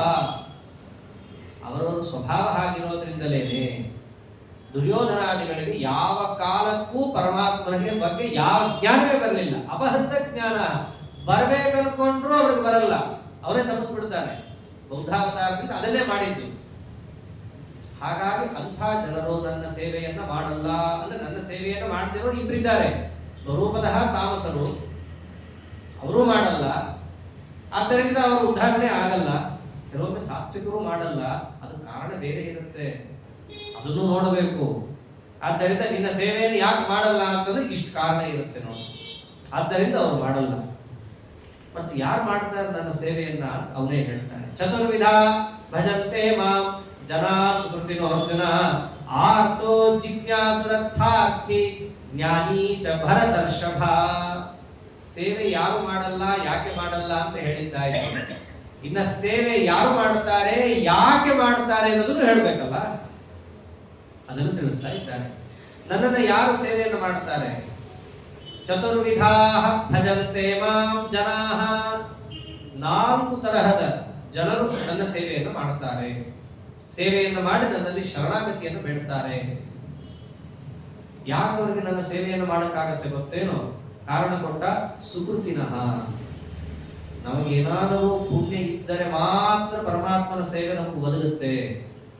ಪುಣ್ಯವೇ ಇಲ್ಲದಿದ್ದರೆ ಭಗವತ್ ಸೇವೆಯೇ ನಮಗೆ ಒದಗಲ್ಲ. ಆದ್ದರಿಂದ ಎಲ್ಲೋ ಯಾವುದೇ ಸ್ಥಳದಲ್ಲಿದ್ರೂ ಪರಮಾತ್ಮನ ಕಥಾಶ್ರವಣ ನಮ್ಮ ಕಿವಿಗೆ ಬೀಳ್ತಾ ಇದೆ ಅಂತಂದರೆ ನಮ್ಮಲ್ಲಿ ಏನೋ ಒಂದು ಪುಣ್ಯ ಇದೆ ಅಂತ ಅರ್ಥ. ಅಷ್ಟೇ ಯಾಕೆ, ನಮಗೆ ಕಿಂಚಿತ್ ಸತ್ ಸುಖ ಪ್ರಾಪ್ತವಾಗುತ್ತಿದ್ರೂ ಕೂಡ ನಮ್ಮಲ್ಲಿ ಆ ಪುಣ್ಯ ಇರಲೇಬೇಕು. ಭಗವಂತನಿಗೆ ಸಂಬಂಧಪಟ್ಟ ಯಾವುದೇ ಕೆಲಸ ಆಗಿರಲಿ, ಅದಕ್ಕೆ ಸುಕೃತಿನಃ ಅಂತಂದ. ಸುಕೃತ ಒಳ್ಳೆಯ ಕೆಲಸ, ಅದರಿಂದ ಬರತಕ್ಕಂತಹ ಫಲ ಒಳ್ಳೆಯ ಪುಣ್ಯ, ಅದಿದ್ದವರಿಗೆ ಮಾತ್ರ ನನ್ನ ಭಜನೆ, ಆ ಭಜನೆಯ ಮೂಲಕವಾಗಿ ಪ್ರಪತ್ತಿ ಶರಣಾಗತಿ ಅನ್ನೋದು ಪ್ರಾಪ್ತವಾಗುತ್ತೆ. ಅದು ಎಂಥವರಿಗೆ? 4 ತರಹದವರಿಗೆ ಬರುತ್ತೆ. ಯಾರವರು? ಆರ್ತಃ, ಜಿಜ್ಞಾಸು, ಅರ್ಥಾರ್ಥಿ, ಜ್ಞಾನಿ. 4 ತರಹ ಇರ್ತಾರೆ. ನನ್ನನ್ನ ಯಾಕೆ ಭಜನೆ ಮಾಡ್ತಾರೆ ಗೊತ್ತಾ? ಮೊದಲನೇ ಕಾರಣ ಆರ್ತ, ದುಃಖ. ದುಃಖ ಇತ್ತು, ರೋಗಾಗ್ನಿಬಂಧನಗಳಿತ್ತು ಅವನಿಗೆ. ಅವಾಗ ಅವರು ದೇವರ ಪಾದ ಹೇಳಿದ್ದಾರೆ. ಕೆಲವರು ಅದು ಯಾಕೆ ಹೇಳಿದ್ದಾರೆ? ಪುಣ್ಯ ಇದೆ ಅಂತ ಹೇಳಿದ್ದಾರೆ. ದೇವರ ಸ್ಮರಣೆಯೇ ಬರಲ್ಲ ಎಷ್ಟೋ ಜನರಿಗೆ ರೋಗಾಗ್ನಿಬಂಧನ ಬಂದಾಗ. ನನ್ನನ್ನ ರೋಗಾಗ್ನಿಬಂಧನ ಬಂದಾಗ ಸ್ಮರಣೆ ಮಾಡಬೇಕು, ನನ್ನ ಸೇವೆಯನ್ನು ಮಾಡಬೇಕು, ಅನುಗ್ರಹ ಸಂಪಾದಿಸಬೇಕು ಅನ್ನೋ ಮನಸ್ಥಿತಿ ಬರಬೇಕು ಅಂದ್ರೆ ಅದು ಪುಣ್ಯ ಬೇಕು. ಅದಕ್ಕೆ ಸುಕೃತಿನಃ ಅಂತಂದ. ಆ ಪುಣ್ಯ ಇದ್ದವರು ಮಾತ್ರ ನನ್ನ ಸೇವೆಯನ್ನು ಮಾಡುತ್ತಾರೆ. ರೋಗಾಗ್ನಿಬಂಧನ ಬಂದಾಗ ಎಷ್ಟೋ ಜನರಿಗೆ ಭಗವತ್ ಸ್ಮರಣೆಯೇ ಬರಲ್ಲ. ಅಷ್ಟೇ ಯಾಕೆ, ಋಷಭನಾಮಕ ಪರಮಾತ್ಮನ ಅವತಾರ ಪ್ರಗಟಿಕೆಯಲ್ಲಿ ಅದನ್ನೇ ಹೇಳ್ತಾರೆ. ಋತ್ವಿಕಗಳೆಲ್ಲ ಭಗವಂತ ನಾವಿರಾಜನ ಯಜ್ಞದಲ್ಲಿ ಸ್ವಯಂ ತಾನೇ ಮೂರ್ತಿವಂತಾಗಿ ಪ್ರತ್ಯಕ್ಷವಾದಾಗ ಅವ್ರು ಏನ್ ಕೇಳ್ಕೊತಾರೆ? ಸ್ವಾಮಿ ಅಥ ಕದಂಚಿತ್ ಕ್ಷುತ್ಪದನ ಜೃಂಭಣ ದುರವಸ್ಥಾನಾದಿಷು ವಿವಶಾನ, ನಾವು ಎಡವಿದಾಗ, ಬಿದ್ದಾಗ, ಕೂತಾಗ, ಆಕಳಿಸಿದಾಗ, ಹಸಿವಾದಾಗ, ಇವೆಲ್ಲ ದುಃಖನೇ ತಾನೇ. ಯಾರ ಸ್ಮರಣೆ ಬರಬೇಕು? ತವ ಗುಣಕೃತ ನಾಮಧೇಯಾನಿ ವಚನ ಗೋಚರಾಣಿ ಭವಂತು. ನಿನ್ನ ನಾಮಧೇಯಗಳು ನಮ್ಮ ಬಾಯಲ್ಲಿ ಬರಲಿ ಅಂತ ಕೇಳ್ಕೊತಾರೆ. ನಿನ್ನ ಸ್ಮರಣೆ ಬರಲಿ. ಯಾಕಂತ ಕೇಳ್ಕೊಂಡ್ರು, ಪುಣ್ಯ ಇದ್ದರೆ ಮಾತ್ರ ಆ ಕಾಲದಲ್ಲಿ ಭಗವತ್ ಸ್ಮರಣೆ ಬರುತ್ತೆ, ಇಲ್ಲದಿದ್ರೆ ಬರೋದೇ ಇಲ್ಲ. ಗಾದೆ ಇದೆ, ಸಂಕಟ ಬಂದಾಗ ವೆಂಕಟರಮಣ. ಆ ಗಾದೆಗೆ ಅರ್ಥ ಇದೆ. ವೆಂಕಟರಮಣ ಸ್ಮರಣೆ ಬಂದ್ರೆ ನಿಮಗೆ ಪುಣ್ಯ ಇದೆ ಅಂತ ಅರ್ಥ. ಅದು ಬರಲಿಲ್ಲ ಅಂದ್ರೆ ಅದು ಇಲ್ಲ ಅಂತ. ನನ್ನನ್ನ ಯಾರು ಸೇವೆಯನ್ನು ಮಾಡ್ತಾರೆ ಗೊತ್ತಾ? ಪುಣ್ಯ ಇದ್ದವರು ಮಾಡ್ತಾರೆ. ಯಾರವರು? ಆರ್ತಃ, ಮೊದಲು ರೋಗಾಗ್ನಿಬಂಧನಗಳಿರಬೇಕು, ಪುಣ್ಯನೂ ಇರಬೇಕು, ಅವರು ನನ್ನ ಸೇವೆಯನ್ನು ಮಾಡ್ತಾರೆ. ಇದು ಎಲ್ಲದಕ್ಕೂ ಸೇರಿಸ್ಬೇಕು ಆ ಪುಣ್ಯವನ್ನ. ಅದರಂತೆ ಜಿಜ್ಞಾಸು, ನಮಗೆ ಆತ್ಮತತ್ವಜ್ಞಾನ ಬೇಕು ಅನ್ನುವ ಬಯಕೆ ಇದ್ದವನು ನನ್ನ ಸೇವೆಯನ್ನು ಮಾಡ್ತಾನೆ. ಅಥವಾ ಅರ್ಥಾರ್ಥಿ, ದುಡ್ಡು, ಲೌಕಿಕವಾದ ಮಾನ ಸಮ್ಮಾನ, ಅದೆಲ್ಲವೂ ನನಗೆ ಬೇಕು ಅಂತಿದ್ದವನು ನನ್ನ ಸೇವೆಯನ್ನು ಮಾಡ್ತಾನೆ. ಅಂದ್ರೆ 3ರಿಂದ ಏನು ತಿಳಿಸಿಕೊಟ್ಟ? ಮೊದಲನೇದು ರೋಗಾಗ್ನಿಬಂಧನಗಳನ್ನು ಯಾತಕ್ಕಾಗಿ ಸೇವೆ ಮಾಡುತ್ತಾರೆ, ಯಾರ್ಯಾರು ಮಾಡುತ್ತಾರೆ? 2 ಪ್ರಶ್ನೆ ಇದೆ ಇಲ್ಲಿ. ರೋಗಾಗ್ನಿಬಂಧನ ಇದೆ, ಸೇವೆ ಮಾಡ್ದ. ದುಡ್ಡು ಬೇಕು ಅಂತ ಅನಿಸ್ತು, ಸೇವೆ ಮಾಡ್ದ. ನನಗೇನೋ ಜ್ಞಾನ ಬೇಕು ಅಂತ ಅನಿಸ್ತು, ಸೇವೆ ಮಾಡ್ದ. ಅಂದ್ರೆ ಅವರ ಇಚ್ಛೆ ಬೇರೆ ಇದೆ. ಒಂದು ಕಡೆ ರೋಗದ ಪರಿಹಾರ ಅನ್ನೋದು ಇಚ್ಛೆ ಇದೆ, ಇನ್ನೊಂದು ಕಡೆ ಜ್ಞಾನ ಅನ್ನೋದು ಇಚ್ಛೆ ಇದೆ, ಇನ್ನೊಂದು ಕಡೆ ದುಡ್ಡು ಅನ್ನೋ ಇಚ್ಛೆ ಇದೆ. ಲೌಕಿಕ ಅದ್ರ ಇಚ್ಛೆ ಇದೆ. ಆದರೆ ಯಾವುದೋ ಇಚ್ಛೆ ಇಟ್ಟುಕೊಂಡು ಸೇವೆ ಮಾಡೋರು ಇವರು 3 ಆದರೆ, ಜ್ಞಾನೀಚ ಭರತರ್ಷಭ 4ನೇವರಿದ್ದಾರಲ್ಲ, ದೇವರಿಗೆ ಬಹಳ ಸ್ವಾರಸ್ಯವಾಗಂದ. ಇವನಿಗೆ ಯಾವ ಇಚ್ಛೆ ಇದೆ ಅಂತ ಹೇಳಲ್ಲ, ಏನು ಇಚ್ಛೆ ಇಲ್ಲದೆ ನನ್ನ ಜ್ಞಾನವನ್ನು ಹೊಂದಿದವರು ನನ್ನ ಸೇವೆಯನ್ನು ಮಾಡ್ತಾನೆ. ಮುಖ್ಯ ಪ್ರಾಣದೇವರಿಗೆ ಏನೂ ಅಪೇಕ್ಷೆ ಇಲ್ಲ. ಆ ಹನುಮಂತ ರೂಪದಿಂದ ಸೇವೆ ಮಾಡಿದ್ದಕ್ಕೆ ಬ್ರಹ್ಮ ಪದವಿ ಕೊಡ್ತೀನಿ ಅಂತಂದ್ರೆ ನಿನ್ನಿಷ್ಟ, ನಾನೇನು ಬೇಕು ಅಂತ ಅನ್ನಲ್ಲ ಅಂತಂದ್ರು. ನೀ ಏನು ಕೊಟ್ಟರು ನಾನು ತಗೊಳ್ತೀನಿ ಅನ್ನೋದು ನಾನು ಯಾರು? ನೀ ಕೊಟ್ಟ ಮೇಲೆ ಅದು ಅನುಭವಲೇಬೇಕು. ಅಲ್ಲೇನು ಆಪ್ಷನ್ನು ಇಲ್ಲ ನಮಗೆ. ಆದ್ರೆ ನೀನು ಕೊಟ್ಟಿದ್ದು ತಗೊಳ್ತಿದ್ದೇನೆ ಹೊರತು ನನಗೆ ಅದರ ಮೇಲೆ ಯಾವುದೇ ರೀತಿಯಾದ ಬಯಕೆಗಳಿಲ್ಲ. ಯಾಕೆ? ಜ್ಞಾನೀಚ ಭರತರ್ಷಭ. ಅಲ್ಲಿ ನೋಡಿ, ಪ್ರತಿಯೊಂದು ಶಬ್ದದಲ್ಲೂ ಒಂದೊಂದು ಕಾರಣ ಕೊಟ್ಟ. ಆರ್ಥ ಅಂದ್ರೆ ದುಃಖ ಪರಿಹಾರಕ್ಕಾಗಿ ಪ್ರಯತ್ನಿಸುವ ಒಬ್ಬ ವ್ಯಕ್ತಿ ದುಃಖಿ ಅಂತ ಅರ್ಥ. ಜಿಜ್ಞಾಸು ಅಂದ್ರೆ ಜ್ಞಾನದ ಅಪೇಕ್ಷೆ ಇದೆ, ಇನ್ನೊಬ್ಬನಿಗೆ ಅರ್ಥದ ಅಪೇಕ್ಷೆ ಇದೆ, ಅಂದ್ರೆ ಎಲ್ಲ ಅಪೇಕ್ಷೆ ಬರುತ್ತೆ ಅವರಿಗೆ. ಆದರೆ ಜ್ಞಾನಿಗೆ ಯಾವ ಅಪೇಕ್ಷೆ ಇಲ್ಲ. ಆದ್ದರಿಂದ ನನ್ನನ್ನು ಸೇವೆ ಮಾಡೋರು 4 ಥರ ಇದ್ದಾರೆ. ಓ, ಸೇವೆ ಮಾಡೋರು 4 ಥರ ಅಂದ್ರೆ 4 ಥರದವರು ನಿನಗೆ ಸಮಾನವಾ? ಅಲ್ಲೇ ಸೂಕ್ಷ್ಮವಾಗಿ ಹೇಳ್ದ 3+1 ಅಂತ. ಹೇಗೆ? ತೇಷಾಂ ಜ್ಞಾನಿ ನಿತ್ಯಯುಕ್ತ ಏಕಭಕ್ತಿರ್ ವಿಶಿಷ್ಯತೆ ಪ್ರಿಯೋ ಹಿ ಜ್ಞಾನಿನೋತ್ಯರ್ಥಂ ಅಹಂ ಸಚ ಮಮ ಪ್ರಿಯಃ. ಆ ಎಲ್ಲ 4 ಥರದವರು ಇದ್ದಾರಲ್ಲ, ಅವುಗಳಲ್ಲಿ ಯಾರು ಶ್ರೇಷ್ಠ ಗೊತ್ತೇನೋ? ಜ್ಞಾನಿ ವಿಶಿಷ್ಯತೆ. ಯಾರು ಜ್ಞಾನಿ ಇದ್ದಾನಲ್ಲ, ನನ್ನನ್ನ ಕಂಡವ, ಅಪರೋಕ್ಷ ಜ್ಞಾನವನ್ನು ಪಡೆದಂತಹ ವ್ಯಕ್ತಿ, ಅವನು ವಿಶಿಷ್ಯತೆ. ಎಲ್ಲಾ 4 ತರಹದವರಲ್ಲೂ ಶ್ರೇಷ್ಠ. ಯಾಕೆ? ನಿತ್ಯಯುಕ್ತ ಏಕಭಕ್ತಿ. 2 ಕಾರಣ ಕೊಟ್ಟ. ಅವನು ನಿತ್ಯಯುಕ್ತ, ಯಾವಾಗಲೂ ನನ್ನ ಸಂಬಂಧ ಅವನಿಗಿದ್ದೇ ಇರುತ್ತೆ ಮಾನಸಿಕವಾಗಿ. ಯಾಕಿದನ್ನಂದ? ರೋಗ ಪರಿಹಾರಕ್ಕೋಸ್ಕರ ಭಗವಂತನನ್ನು ಪ್ರಾರ್ಥನೆ ಮಾಡಿದವನು ರೋಗ ಹೋದ ತಕ್ಷಣ ದೇವರನ್ನು ಬಿಡ್ತಾನೆ. ದುಡ್ಡು ಬೇಕು ಅಂತ ಕೇಳಿದವನು ದುಡ್ಡು ಬಂದ ತಕ್ಷಣ ದೇವರಿಗೆ ಹಾಕೋ ಹುಂಡಿಗೆ ಅಂದ್ರೂ ಹಾಕಲ್ಲ. ಅದರಂತೆ ಲೌಕಿಕವಾದ ಬೇರೆ ಜ್ಞಾನಗಳು ಬಂದಾಗ ಅಹಂಕಾರಾದಿಗಳು ಕೆಲವೊಮ್ಮೆ ಕಾರಣ ಆಗಬಹುದು. ಆದ್ದರಿಂದ ನಿತ್ಯಯುಕ್ತ, ನಿತ್ಯದಲ್ಲಿಯೂ ನನ್ನೊಟ್ಟಿಗೆ ಸಂಬಂಧವನ್ನು ಹೊಂದಿದ ಏಕೈಕ ವ್ಯಕ್ತಿ ಯಾರು ಅಂದ್ರೆ ಜ್ಞಾನಿ. ಬರೀ ಜ್ಞಾನ ಅಷ್ಟೇ ಇರಲ್ಲ ಅವನಲ್ಲಿ, ಜೊತೆಗೆ ಇರುತ್ತೆ ಏಕಭಕ್ತಿ. ಏಕಭಕ್ತಿ ಅಂತಂದ್ರೆ ಪರಮಾತ್ಮನಲ್ಲೇ ಪ್ರಧಾನವಾಗಿ ಭಕ್ತಿಯನ್ನು ಹೊಂದಿರ್ತಾನೆ. ಭಕ್ತಿ ಅಂದ್ರೆ ಸ್ನೇಹ, ಮಹಾತ್ಮ್ಯ ಜ್ಞಾನಪೂರ್ವಕ ಸ್ನೇಹವೇ ಭಕ್ತಿ. ಹಿಂದೆ ನಿತ್ಯಯುಕ್ತ ಜ್ಞಾನಿ ಅಂತ ಹೇಳಿ ಅವನಿಗೆ ಮಹಾತ್ಮ್ಯ ಜ್ಞಾನ ಇದೆ, ಅದರ ಜೊತೆಗೆ ಇನ್ನೇನು ಬೇಕು? ಮುಖ್ಯವಾದದ್ದು ಸ್ನೇಹನೂ ಬೇಕು. ಅದು ಹೇಗೆ? ಇವನು ಒಬ್ರು ದೇವರಿದ್ದಾನೆ, ಅವನು ಒಬ್ರು ದೇವರಿದ್ದಾನೆ, ಎಲ್ಲ ಹೋದ್ರೂ ನಡೆಯುತ್ತೆ, ನನಗೆ ಇವನು ಸಿಕ್ಕಿದ್ದಾನೆ, ಇವನ ಹತ್ರ ಹೋಗ್ತೀನಿ ಅಂತಲ್ಲ. ಏಕಭಕ್ತಿ, ಪ್ರಧಾನವಾಗಿ ವಿಷ್ಣುವಿನಲ್ಲಿ ಭಕ್ತಿಯನ್ನು ಮಾಡುತ್ತಿರ್ತಾನಲ್ಲ, ಅದಕ್ಕೆ ಅವನು ವಿಶಿಷ್ಯತೆ, ಅವನು ಶ್ರೇಷ್ಠ. ಹಿಂದೆ ಹೇಳಿದ್ರಲ್ಲ, 3 ಜನರಿಗೂ ಏನೋ 3 ಬೇಕಾಗಿದೆ. ಆದರೆ ಇವನಿಗೆ ಯಾವುದು ಪ್ರಿಯ ಗೊತ್ತೇನು? ಮೊದಲನೇವನಿಗೆ ರೋಗ ಪರಿಹಾರ ಪ್ರಿಯ, ಎರಡನೇವನಿಗೆ ಮಾನಸಿಕವಾದಂತಹ ಜ್ಞಾನ ಪ್ರಿಯ, ಇನ್ನು 3ನೇವನಿಗೆ ದುಡ್ಡು ಮುಂತಾದವುಗಳು ಪ್ರಿಯ. ಆದ್ರೆ ಇವನಿಗೆ ಯಾರು ಪ್ರಿಯ ಗೊತ್ತೇನು? ಪ್ರಿಯೋ ಹಿ ಜ್ಞಾನಿನೋತ್ಯರ್ಥಂ ಅಹಂ. ಅವನಿಗೆ ಬೇರೆ ಪ್ರಿಯವಾದ ವಸ್ತು ಅಂತಾನೆ ಇಲ್ಲ. ಯಾರು ಪ್ರಿಯ ಅವನಿಗೆ? ಅತಿಶಯವಾದ ಪ್ರಿಯ ವಸ್ತು ಅಂತಂದ್ರೆ ಅದು ನಾನೇ ಅಂತ ಪರಮಾತ್ಮ. ಅದಕ್ಕೆ ಆಚಾರ್ಯರು ಏನಂದಿದ್ದು? ನಾರಾಯಣ ನಿರ್ಪೂರ್ಣ ಗುಣೈಕ ದೇಹಂ ನಿರ್ದೋಷಮಾಪ್ಯತ ಮಮ ಪಿಗಿಲೇಸ್ವಾಕ್ಯೈ ಅಸ್ಯೋದ್ಭವಾದಿದಮಶೇಷ ವಿಶೇಷತೋಪಿ ವದ್ಯಂ ಸದಾ ಪ್ರಿಯತಮಂ ಮಮ ಸನ್ನಮಾಮಿ. ಪ್ರಿಯತಮ ಅಂತ ಸರ್ ಆಚಾರ್ಯರು. ಅದಕ್ಕೆ ಬರೀ ಪ್ರಿಯ ಅಲ್ಲ, ಮತ್ಯಾರು? ಪ್ರಿಯತಮ. ಆಚಾರ್ಯರಿಗೆ ಪ್ರಿಯತಮ ಅಂತ ಯಾವಾಗಲೂ ಗೊತ್ತಿದೆ, ಬೇರೆಯವರಿಗೆ ಅದು ಗೊತ್ತಾಗಲ್ಲ. ಯಾವಾಗ ಗೊತ್ತಾಗತ್ತೆ? ಟೀಕಾರ ಅಂತಾರೆ ಏನಂತ? ಬೇರೆಯವರಿಗೆ ಅಪರೋಕ್ಷ ಜ್ಞಾನ ಬಂದ ಮೇಲೆ ಇದು ಅನುಭವಕ್ಕೆ ಬರುತ್ತೆ. ಅವ್ರ ಥರ ನಾನಲ್ಲ. ಮತ್ತೆ ನಾನು ಹೇಗಿದ್ದೀನಿ? ಸದಾ ಪ್ರಿಯತಮಂ. ನನಗೆ ಅವನು ಪ್ರಿಯತಮನಿದ್ದಾನೆ ಅನ್ನೋದು ಸದಾ ಅನುಭವದಲ್ಲಿದೆ. ನಿಮಗೆ ಅಪರೋಕ್ಷ ಜ್ಞಾನ ಆದ್ಮೇಲೆ ಬರುತ್ತೆ ಅಂತೇನು ಹೇಳಿದ್ದಾರಲ್ಲ, ಅದನ್ನೇ ಅಂತಾರೆ. ಜ್ಞಾನಿ ಅಂದ್ರೆ ಅಪರೋಕ್ಷ ಜ್ಞಾನಿ ಯಾರನ್ನ ಪ್ರಿಯ ಅಂತ ನೋಡ್ತಾರೆ? ಅತಿಶಯವಾಗಿ ಪರಮಾತ್ಮನನ್ನೇ ನೋಡ್ತಾರೆ, ಬೇರೇನು ನೋಡಲ್ಲ. ವಿಶ್ವನಾಮ ಪರಮಾತ್ಮ ಅದಕ್ಕೆ ಅಂತಾರೆ ಭರತನಿಗೆ ಹೇಳ್ಬೇಕಾದ್ರೆ ಮತ್ತೊಪ್ಪೆನಂತ ಪರತತ್ಪರಸ್ಮ ಸ್ವರ್ಗಾಪವರ್ಗಾಧಿಪತೇರ್ ಅನಂತ. ಭರತ, ಬ್ರಹ್ಮಜ್ಞಾನಿಗಳು ಅಪರೋಕ್ಷ ಜ್ಞಾನಿಗಳು ಹೇಗಿರ್ತಾರೆ ಗೊತ್ತಾ? ನಾನೇ ಬಂದು ನಿಂಗೆ ಸ್ವರ್ಗ ಕೊಡ್ಲಾ, ಅದು ಕೊಡ್ಲಾ, ಇದು ಕೊಡ್ಲಾ ಅಂತ ಕೇಳಿದ್ರೆ ನನ್ನ ಹತ್ರನೇ ಕೇಳಲ್ಲ ಅವರು. ನಿಮ್ಮಿಂದ ಅವ್ರು ಏನ್ ಕೇಳ್ತಾರೆ? ನಿಜವಾದ ಬ್ರಹ್ಮಜ್ಞಾನಿ ಏನನ್ನೂ ಕೇಳಲ್ಲ. ಕಾರಣ ಏನಾದ್ರೂ ಅವನು ಕೇಳಿದ್ರೆ ಭಗವಂತನನ್ನ ಬಿಟ್ಟು ಬೇರೆದನ್ನ, ಅದು ಅವನಿಗೆ ಆ ಕಾಲದಲ್ಲಿ ಪ್ರಿಯ ಅಂತ ಆಗಿರ್ಬೇಕು ಅಂದ್ರೆ ಕೇಳ್ತಾನೆ. ಪ್ರಿಯ ಅಂದ್ರೆ ಬೇರೆ ಏನಲ್ಲ, ಸುಖ ಸಾಧನ ಅಂತ ಅರ್ಥ. ಅವನಿಗೆ ಸ್ಪಷ್ಟವಾಗಿ ಗೊತ್ತಿರುತ್ತೆ. ಆದ್ದರಿಂದ ನನಗೆ ಸುಖ ಸಾಧನ ಅಂತಂದ್ರೆ ಪರಮಾತ್ಮ ಒಂದೇ ಅನ್ನೋದು ಸ್ಪಷ್ಟ ಇರೋದಕ್ಕೆ ಯಾರೇ ಬರಲಿ ಅಡ್ಡಾಗಿ ನಾನೇ ಬಂದು ಕೊಡ್ತೀನಿ ಇದ್ರು ಅವ್ರು ಕೇಳಲ್ಲ. ಇನ್ನು ನೀವು ಮುಂತಾದವರು ಇದು ದಾನ ಕೊಡ್ಲಾ, ಅದು ದಾನ ಕೊಡ್ಲಾ ಅನ್ನೋರು ಯಾಕೆ ಇಸ್ಕೊತಾರೆ? ಹಾಗಿರ್ತಾನ ಅವನು ಜ್ಞಾನಿ ಅಲ್ಲ. ಅವನೇನೋ ನಿನ್ನನ್ನು ಹಚ್ಕೊಂಡಿದ್ದಾನೆ, ನೀನು ಅವನನ್ನ ಹೇಗೆ ನೋಡ್ತೀಯಾ? ನಾನು ಹೇಗೆ ನೋಡ್ತೀನಿ ಗೊತ್ತೇನೋ? ಅಹಂ ಸಚ ಮಮ ಪ್ರಿಯ. ನನಗೆ ಅವನೇ ಪ್ರಿಯ. ಜ್ಞಾನಿಗೆ ನಾನು ಪ್ರಿಯ, ನನಗೆ ಅವನು ಪ್ರಿಯ. ಇಲ್ಲಿ ಸುಖ ಸಾಧನ ಅಂದ್ರೆ ದೇವರಿಗೆ ಸುಖ ಸಾಧನ ಅಲ್ಲ ಅವನು. ಮತ್ತೇನು? ಅವನ ಸಂಪೂರ್ಣವಾದ ಯೋಗಕ್ಷೇಮವನ್ನು ನೋಡಿಕೊಳ್ಳೋ ಜವಾಬ್ದಾರಿ ನಂದು. ಇದನ್ನು ಮುಂದೆ ಇನ್ನು ಬಿಡಿಸ್ತಾರೆ ಅದನ್ನೇ. ಆದ್ದರಿಂದ ಈ 4 ತರಹದಲ್ಲಿ 4ನೇವನಿದ್ದಾರಲ್ಲ ಅವನು ಶ್ರೇಷ್ಠ. ಮತ್ತು ಮಿಕ್ಕಿದ 3 ಜನ ಏನು ಮತ್ತೆ ಅವ್ರಿಗೆ ವ್ಯರ್ಥವಾ? ಅವ್ರೇನೋ ಕೂಡ ಪ್ರಯೋಜನಕ್ಕಿಲ್ವಾ?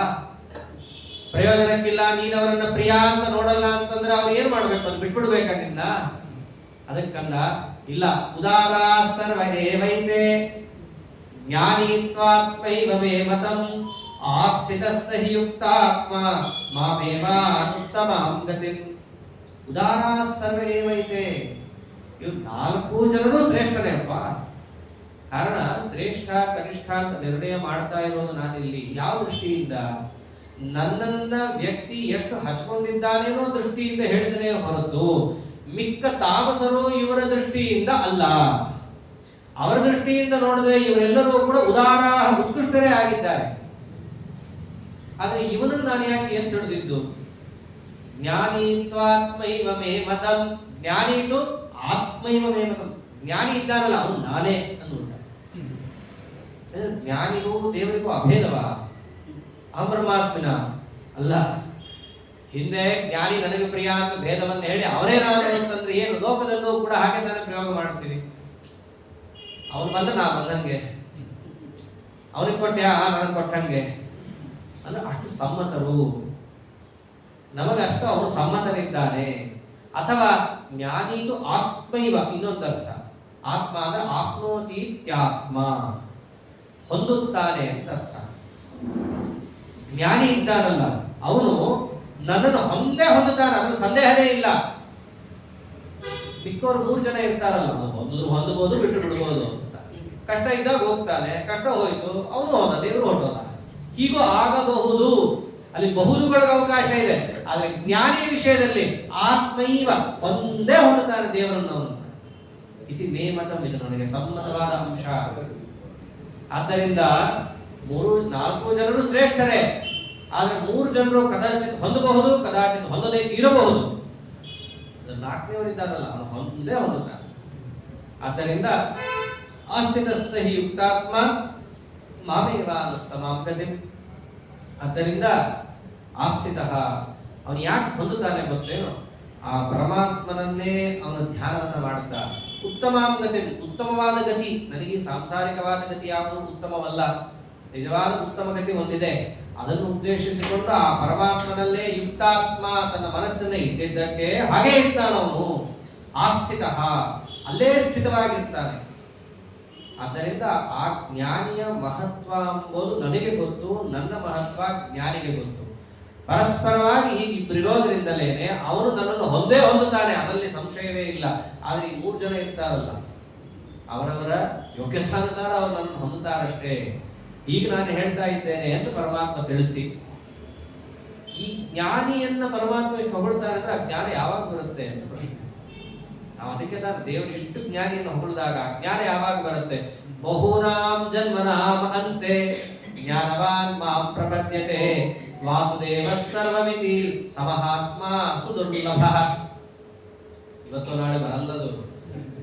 ಯಾವಾಗ ಬರುತ್ತೆ? ಬಹುನಾಂ ಜನ್ಮನಾಂ ಅಂತೆ, ಬಹು ಜನ್ಮಗಳ ಕಡೆ ಅದು ಪ್ರಾಪ್ತವಾಗುತ್ತೆ. ಅಷ್ಟು ಜನ್ಮಗಳ ಸಾಧನೆ ಆಗಬೇಕು. ಹೇಗೆ ಜ್ಞಾನ ಬರಬೇಕು? ವಾಸುದೇವ ಸರ್ವಮಿತಿ. ವಾಸುದೇವನೇ ಸರ್ವಂ. ಸರ್ವಂ ಅಂತಂದ್ರೆ ಎಲ್ಲಾ ವಸ್ತುಗಳಿಗೂ ನಿಯಾಮಕ. ಎಲ್ಲಾ ವಸ್ತುವಿನ ಅಸ್ತಿತ್ವವು ವಾಸುದೇವನ ಅಧೀನ. ಈ ಜ್ಞಾನ ಬರೀ ನಾವು ಕೇಳಿರ್ತೀವಿ ಅಷ್ಟೇ. ಅದು ಕೇಳಿದ್ದು ಕಿವಿಯಿಂದ ಕೇಳಿದ ತಕ್ಷಣ ಹಾರಿ ಹೋಗ್ತಾ ಇರುತ್ತೆ. ಅದು ನಮ್ಮ ಅನುಭವಕ್ಕೆ ಅದು ಬರಬೇಕು ಅಂತಂದ್ರೆ ಯಾವಾಗ ಅದು ಬರುತ್ತೆ? ಬಹುನಾಂ ಜನ್ಮನಾಂ ಅಂತೆ, ಬಹುಜನ್ಮಗಳ ಕಡೆಗೆ ಅವನು ಸಾಧನೆಯನ್ನು ಮಾಡ್ತಾ ಮಾಡ್ತಾ ಇದ್ದಾಗ ಅದು ಪ್ರಾಪ್ತವಾಗುತ್ತೆ. ಆದ್ದರಿಂದ ಅವನು ನಿಜವಾದ ಜ್ಞಾನಿ. ಅದು ಯಾವಾಗ ಬರುತ್ತೆ ಗೊತ್ತೇನೋ? ಅಂತಹ ಜ್ಞಾನ ನನ್ನನ್ನು ಕಂಡಾಗ ಆ ಜ್ಞಾನ ಸುಸ್ಥಿರವಾಗುತ್ತೆ. ಅವನು ಅಪರೋಕ್ಷ ಜ್ಞಾನಿ. ಆದ್ದರಿಂದ ಸಮಹಾತ್ಮ, ಅವನು ದೊಡ್ಡ ಆತ್ಮ ಅಂತಂದ. ಮಹಾತ್ಮ ಅಂದ್ರೆ ಏನು? ಲೋಕದಲ್ಲಿರೋ ಮಹಾತ್ಮ ಶಬ್ದವೇ ಬೇರೆ. ಅದರ ದೇವರನ್ನ ಮಹಾತ್ಮ ಅಂತಂದ್ರೆ ಅವನು ಆತ್ಮ ಅಂದ್ರೆ ಜ್ಞಾನಿ ಅಂತ ಅರ್ಥ. ಮಹಾತ್ಮ ಅಂದ್ರೆ ದೊಡ್ಡ ಜ್ಞಾನಿ ಅಂತ ಅರ್ಥ. ಯಾರೆಲ್ಲ ಅಜ್ಞಾನ ಜಾಸ್ತಿ ಇದೆಯೋ ಅವರೆಲ್ಲ ಆ ಶಬ್ದ ಹೆಚ್ಚು ಹೆಚ್ಚು ಬಳಕೆಯಲ್ಲಿದೆ. ಆದ್ದರಿಂದ ಸಮಹಾತ್ಮ, ಅವನು ಮಹಾತ್ಮ, ಆದ್ರೆ ಅವನು ಲೋಕದಲ್ಲಿ ಎಲ್ಲ ಕಡೆ ಸಿಗಲ್ಲ. ಸಹ ದುರ್ಲಭ, ಅಂಥವರು ಬಹಳಷ್ಟು ಲೋಕದಲ್ಲಿ ಕಾಣಿಸೋದೇ ಇಲ್ಲ, ಅಷ್ಟು ದುರ್ಲಭರಾಗಿರ್ತಾರೆ.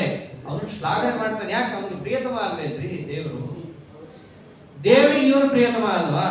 ಅದಕ್ಕೆ ಅವನು ದೇವರಂತ ಮಹಾತ್ಮ ಸದುರ್ಲಭ. ಅವನು ದೊಡ್ಡ ಜ್ಞಾನಿ. ಅವನು ಎಲ್ಲಾ ಕಡೆ ಹಾಗೆಲ್ಲ ಸಿಗಲ್ಲ ನಿಮಗೆ. ಸಿಕ್ಕಾಗ ಅಂಥವ್ರನ್ನ ಬಳಸ್ಕೊಳ್ರಿ, ಅವರ ಉಪಸತಿಯನ್ನು ಮಾಡ್ರಿ, ಅವರನ್ನು ಬೊಯ್ಯಕ್ಕೆ ಹೋಗ್ಬೇಡ್ರಿ. ಎಲ್ಲದಕ್ಕಿಂತ ಪ್ರಧಾನವಾಗಿ ಅದನ್ನು ಹೇಳ್ತಾ ಇದ್ದಾನೆ ಇಲ್ಲಿ. ಪರಮಾತ್ಮನನ್ನ ಹೇಗೆ ತಿಳಿಯೋದು ಮುಖ್ಯವೋ, ಭಗವತ್ ಭಕ್ತರನ್ನು ಕೂಡ ತಿಳಿದು ಅವರ ಸೇವೆಯನ್ನು ಮಾಡೋದು ಅಷ್ಟೇ ಮುಖ್ಯ.